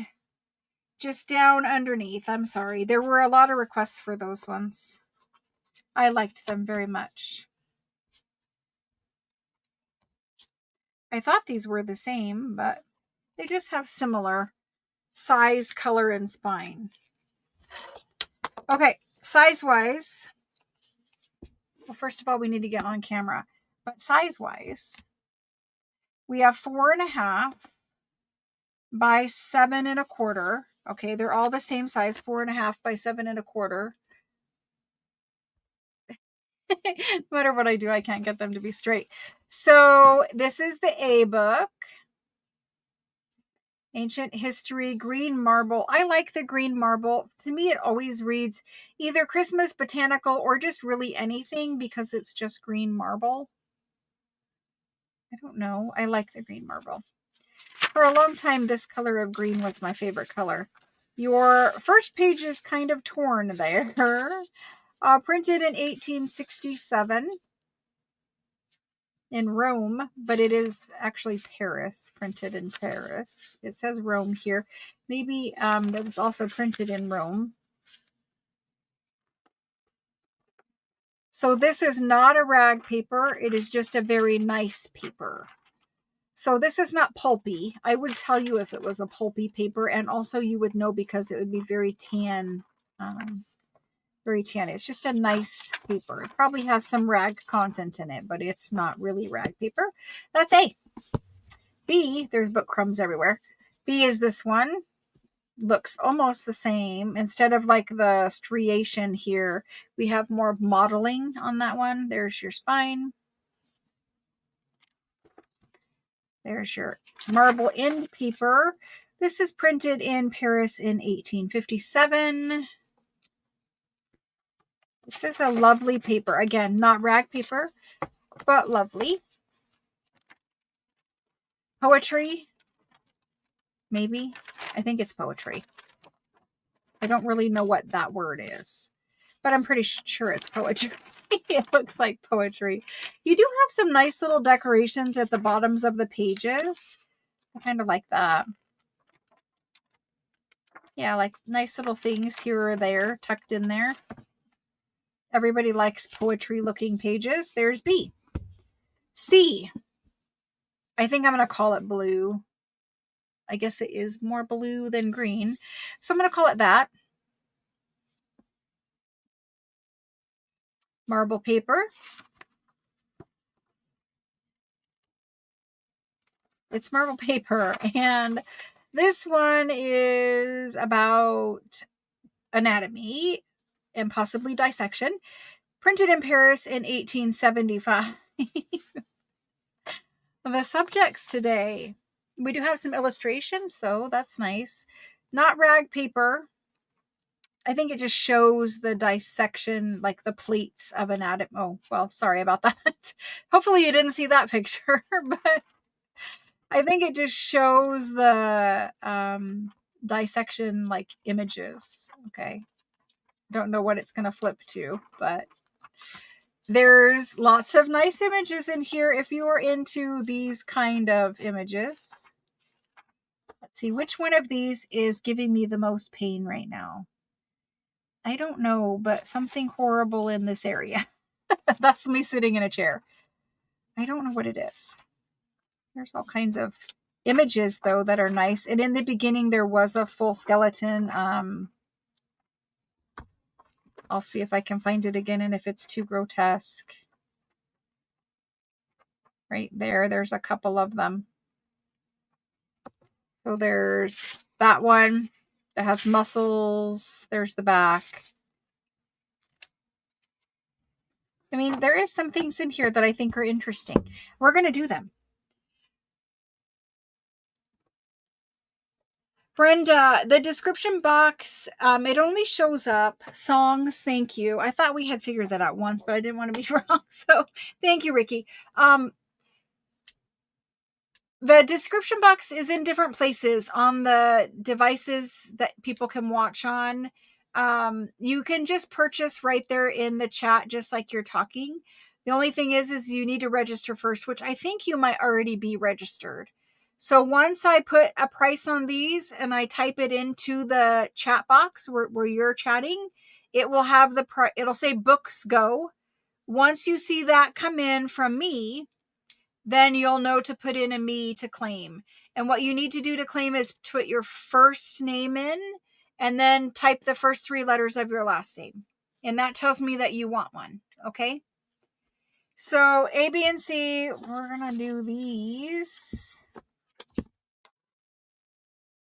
I'm going to do them at, I'm going to do this one at 30. I'm going to do this one at 35. And this one really is interesting. And I'm going to do it at 50. Is it everybody's thing? No. But if you were really into Halloween, that might be a really great one to pull a lot of pages out of. Maybe you're into a health journal and you want, I have no idea. But there they go. I think you are.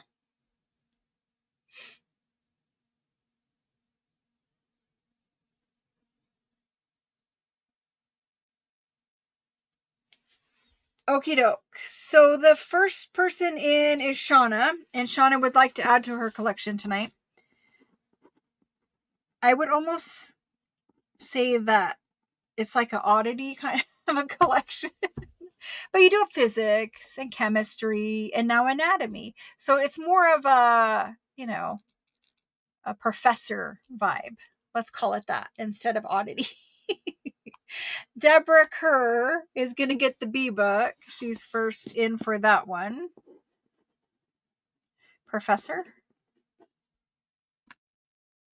The A book remains because next would be Maria, and she's claiming the B. Ricky's claiming the B. Marilyn for the C.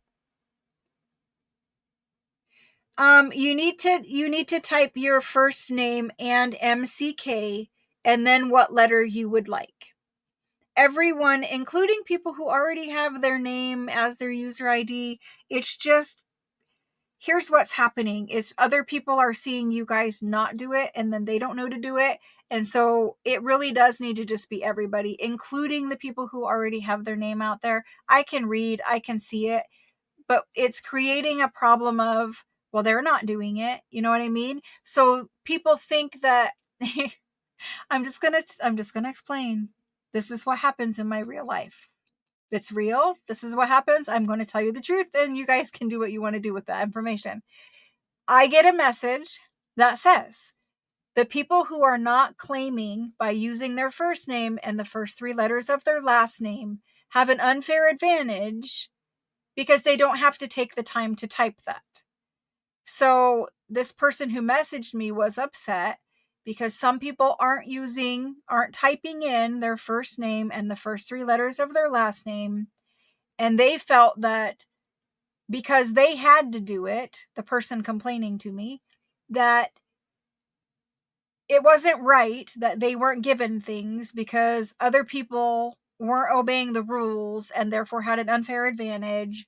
And the person isn't here anymore because the conversation did not go the way that they would like it to go, is the best way I can explain this.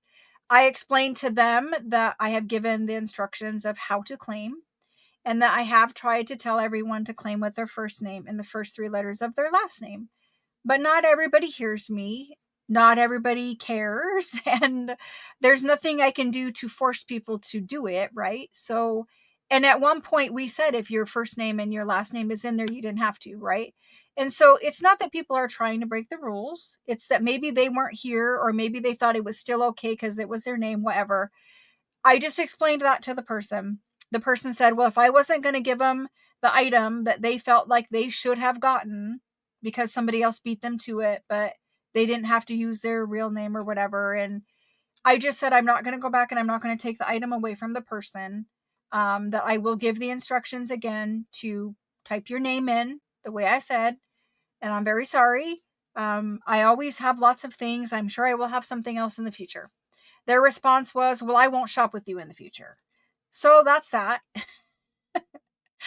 All I can do is ask you guys to type in your name, your whole first name, and the first 3 letters of your last name. And if everybody does it, then everybody will see that everybody is doing it. And then it will probably work out okay. Hopefully.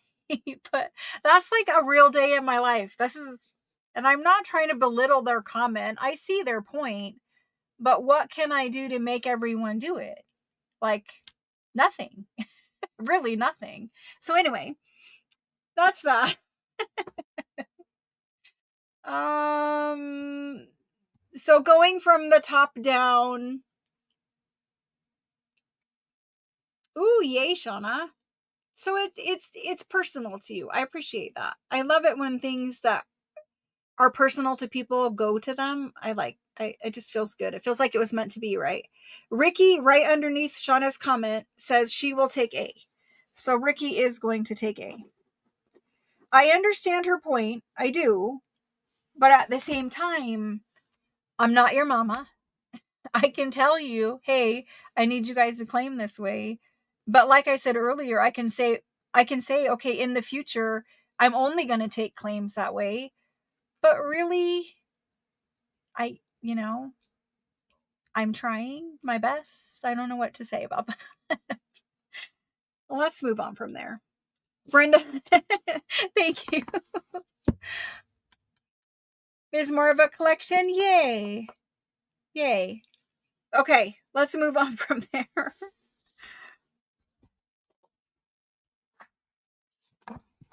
Let's do the 3 of these and see what they are. I have no idea what these books are. You guys are finding out just the same time as me. This is A.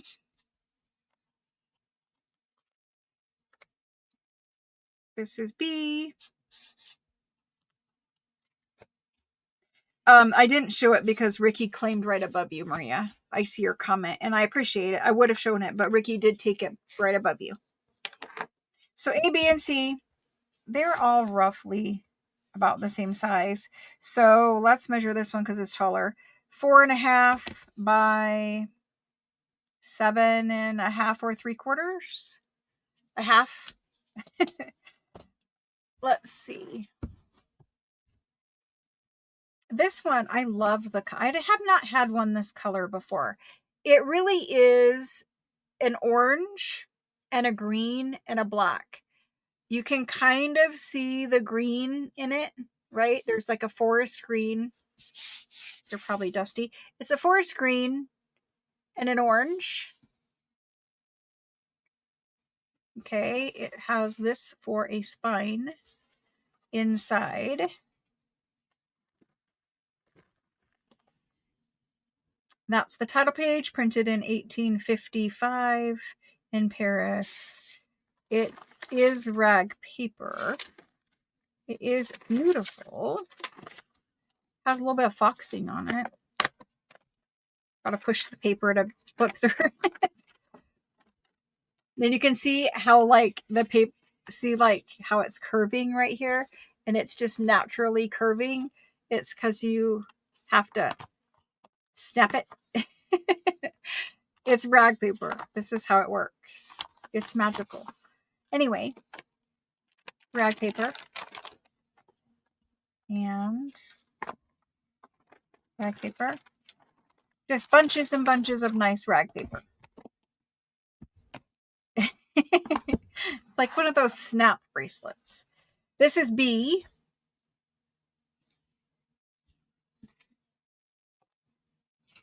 Oh, B is a recover. So this was a paperback book, I think, from 1860. I've had a few of these, and I think I have paperback books that look just like this. So I think this is a paperback book that somebody had covered. Maybe it was their favorite. Printed in 1860, though, in Paris. Let's find the actual title page. There's the title page.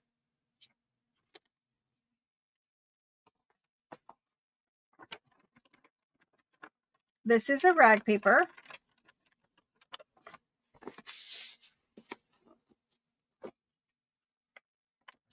my favorite kind of rag paper, but it is a rag paper. And what I mean by that is it's not as thick as I would like. It's still lovely, lovely paper. And it is rag paper, but it is not my favorite. It's not as thick as I would like. This is 500 and something pages, so it's a little fatty. There's the back of the paper cover. I'm going to feel this paper one more time.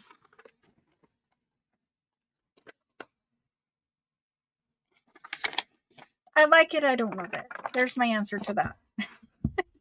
This guy over here, yeah. You can feel the text in him. The paper is more fibrous. This one, a little smoother paper. You can still feel the laid paper lines. The text isn't as deeply impressed, just a little different. This has a lot more pages though. This one over here, I mean, it's a beautiful covered book. Like the little flowers on the spine, the little beading across here. I don't know if you guys can see the beading. There's the beading. Okay. Marble paper. And do we have a title page in here? No title page. Just goes right into it. Okay. Divine Love. I don't know.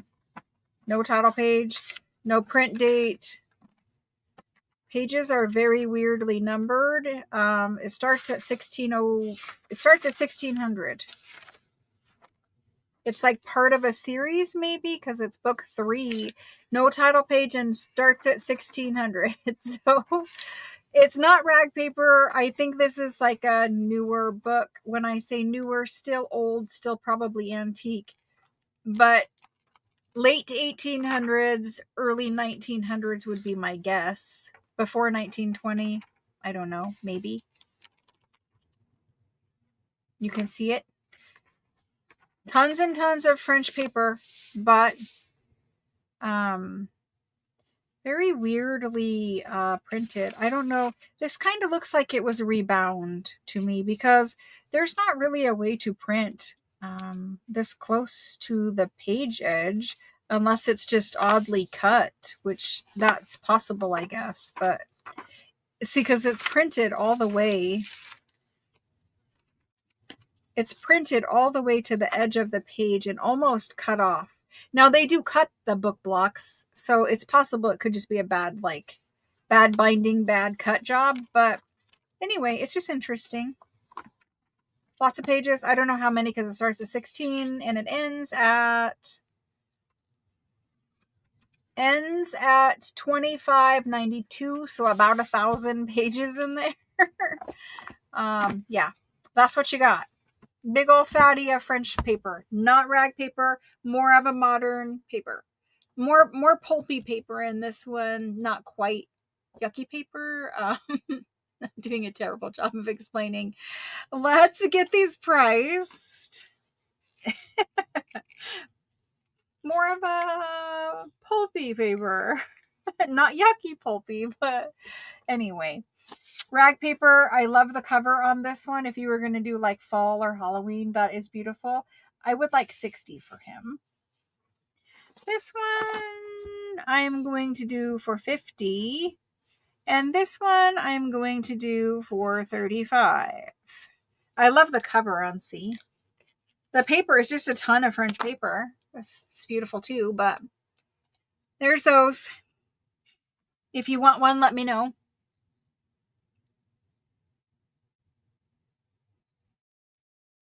And so the first person after I typed the go in is Susan BEC for C.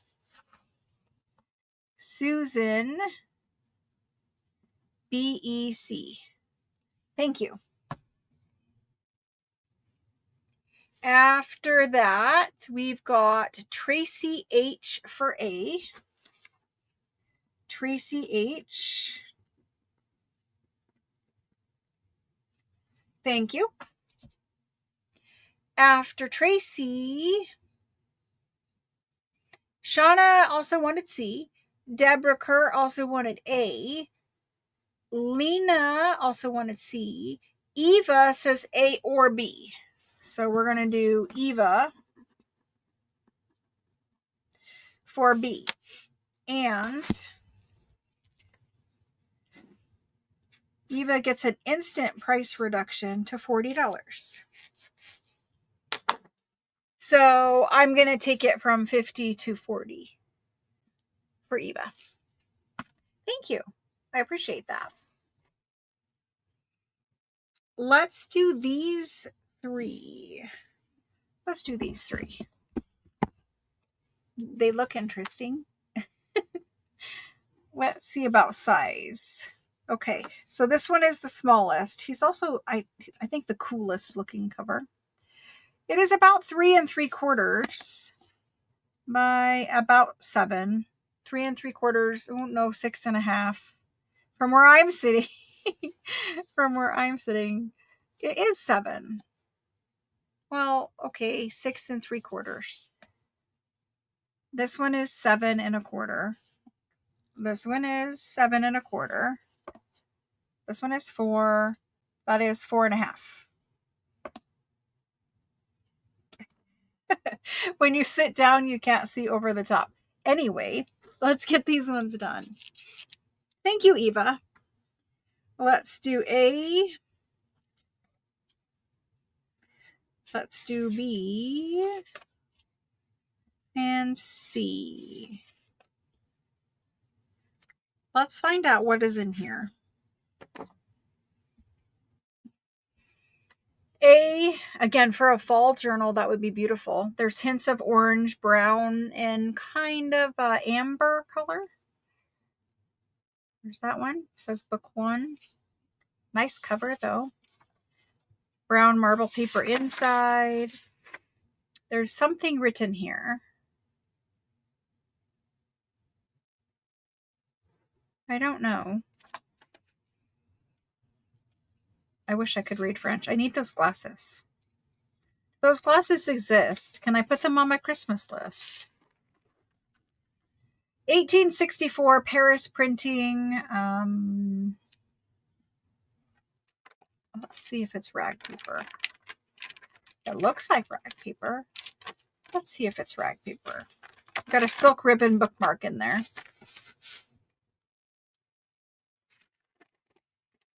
So this one is in between, but I'm not going to call it rag paper. It kind of looks like it, and it kind of gives the appearance. See the wrinkling, the crinkling. It does crack, flip like that, like the snap rate. It's not the same, though. Not the same. Just lots of French papers, basically. That's A. B has an embossed border on it. It's black. There's that. We're going to have a religious book, and it's about Easter, I believe. You've got water dropped silk. I don't know if I can get it to show. Maybe right there. Water dropped silk end papers. You have gold border on the book block. There's the plate on Easter Sunday, Palm Sunday. Is that Palm Sunday, Easter Sunday? I think those are two different things. Don't test me on that. This is about Easter. Printed in Paris. 1825 printing. Somebody who is extremely religious will know exactly what this is. Maybe it's Roman Catholic. I'm not sure.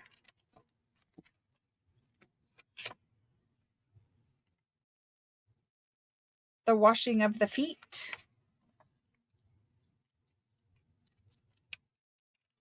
A little bit of speckling.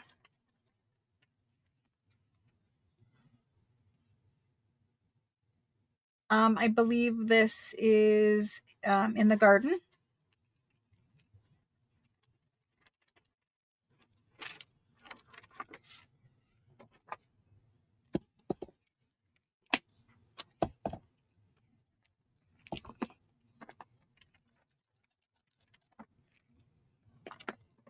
And then we have on the cross.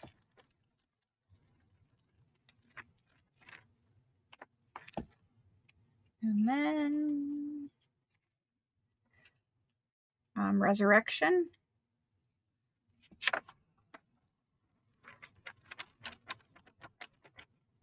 Silk ribbon bookmark. Some bent pages back here. You can probably unbend them and they will be fine. And then this is the back. A little bit of sticking right here. I don't know if it's been re-glued or what, but it is sticking right there. And it kind of looks like it's been re-glued. Like if you look right here, it kind of looks like it's been re-glued. So some nice plates in there, older. Unfortunately, the plates were not printed on acid-free or not printed with acid-free ink. So you do have some offsetting on the plates. Other than that, it is a lovely book. And there's B. C.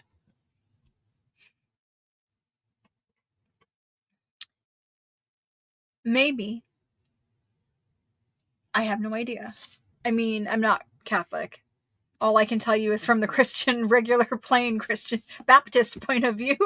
Okay, this one is like that. I love this one. I love the size of it. What is this? Well, I don't want to tear it, but it's a paper bookmark apparently. This is the Old Testament, it says. The Old Testament. This is a rag paper Old Testament. Very old, worn, stained Old Testament. Ooh, there is a pretty though. You saw it.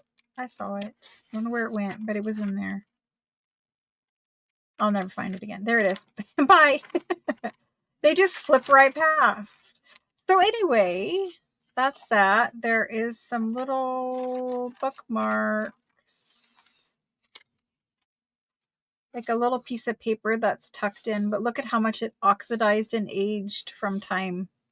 Like look at the color difference. I'm gonna leave it put in there. But there's a couple, and I just saw some more pretty things right there. There's also some wear and holes on some of the pages. So there's A, B, and C. Holy Thursday, Stations of the Cross, Vigil, etc. Thank you, guys. Thank you. Let's go ahead and get these labeled. Oh, they are labeled. Oh, good. Let's price them. Let's do... My mind is thinking of something else right now. Let's do this guy for... I'm going to do him for $35. He has a lovely color cover and nice pages, just not rag paper. This one, again, it's not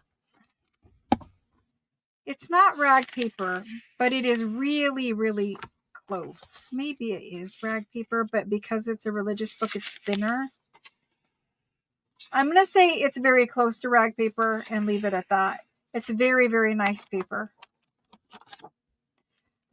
Let's do this one for $45. And let's do this one. This one is rag paper. And let's do this one at, I'm going to do it at $40. It's not in the best condition. So there's those. There they go. We sure do have fun with a lot of books at this at this lovely hobby. We sure do find a lot of great books to take apart and repurpose pages out of and to make into ephemera.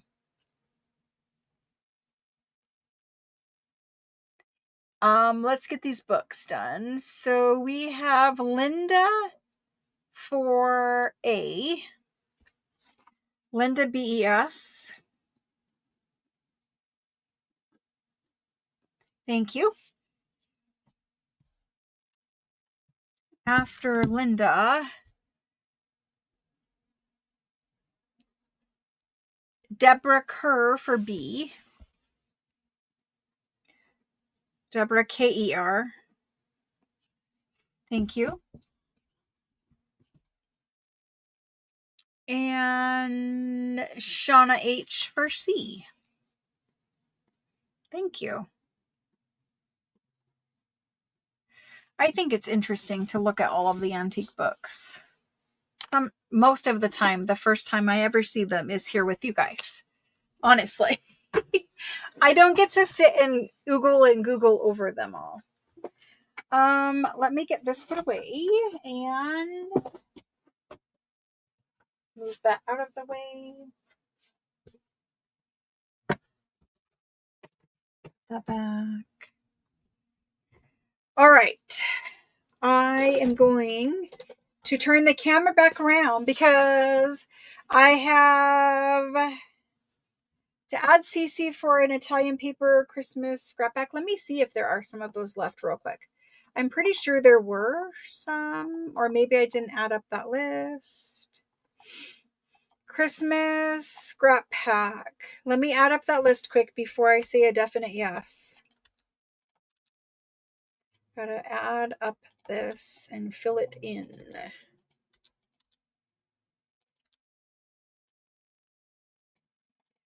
Okay. There's the list. I'm pretty sure there are.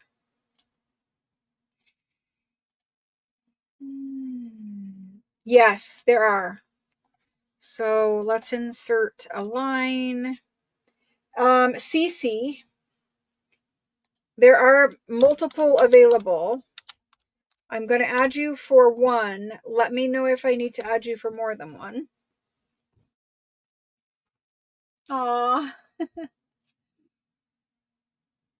It is kind of ironic. Okay, CC would like two. Then there's a request from Karen S for the everyday scraps. And I'm pretty sure there was those also. So let's get that in there. Insert a line. And that goes to Karen S. Okay.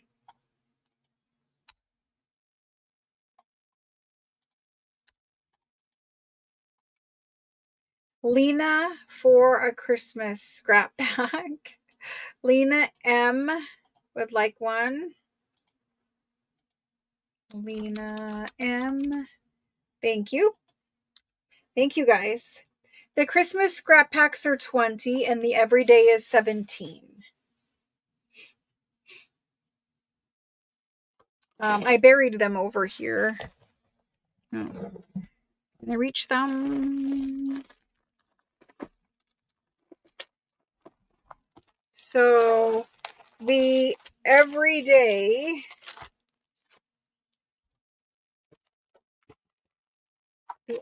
is here. I don't know what happened to the, oh, right here.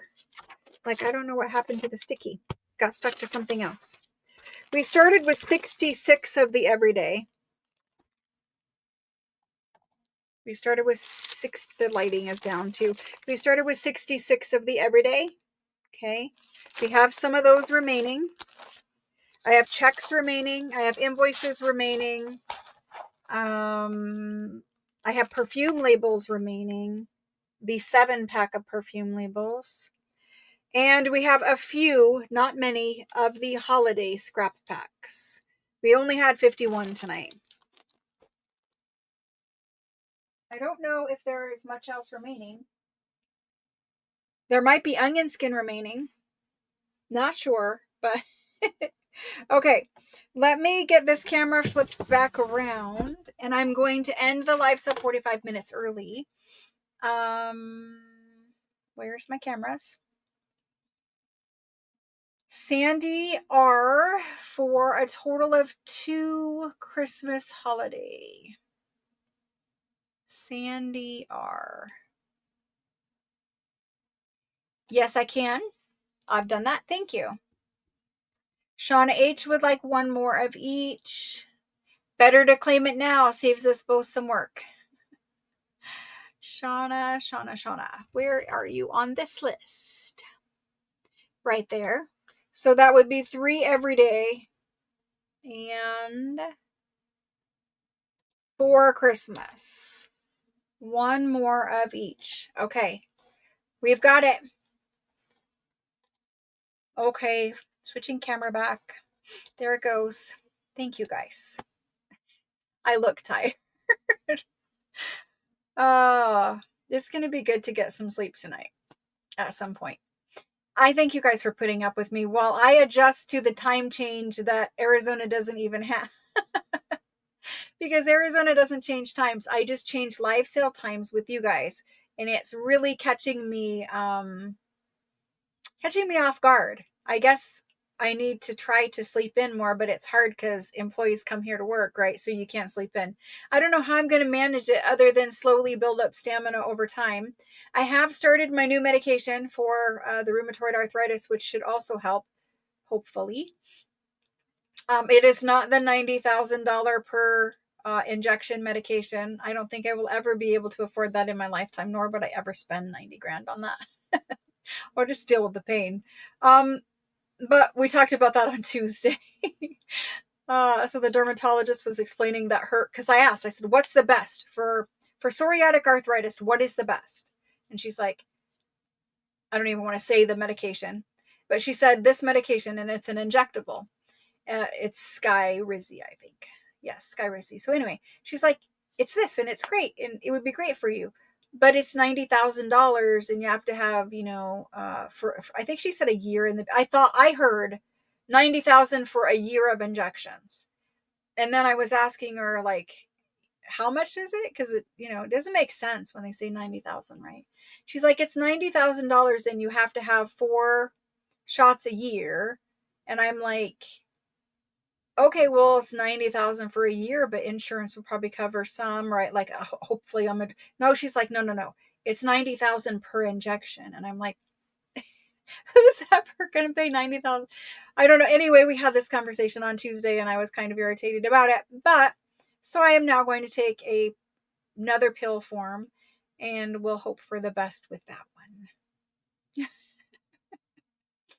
I don't know. I don't see how it can possibly be that. Now, I really liked the doctor and she was great about everything else. And she did not seem like she was just making up a number. I have no idea because how are people. It has TV commercial. You guys see the TV commercials. I've seen the TV commercials. How are all these people taking this injection if insurance companies are really being billed that amount of money? It seems like something's not right there. Anyway, that's that. Started a new medication. Hopefully it will be great. We'll see. Um, I have no idea, Grace. I have no idea. That's what she told me. And when I asked her about it, she specified per shot. So as a doctor, I'm thinking that's what they're being told. Maybe they don't know. Maybe, insurance. She said insurance doesn't like to approve it. So I'm not sure.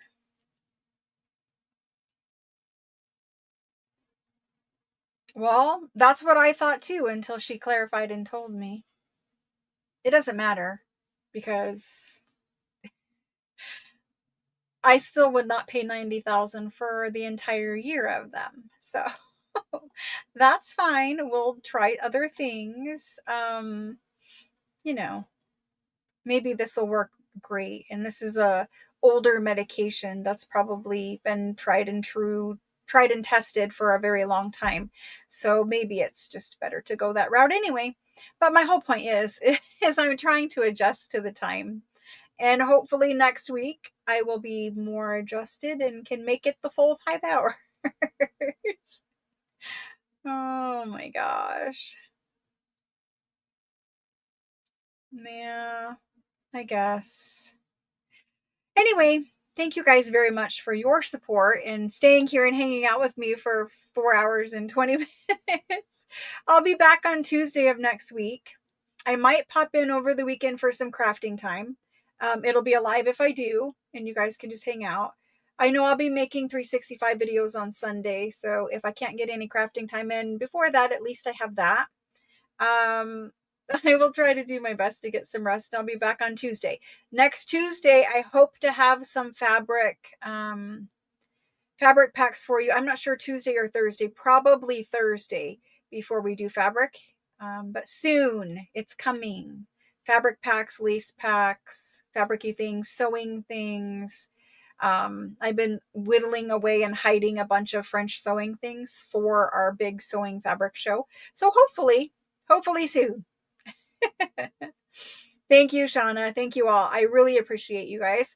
Thanks for hanging out with me. You know, it's always a fun night just to sit here and hang out with friends and chat and look at French things. I'm always down for that. Thanks, guys. See you Tuesday. Bye, guys.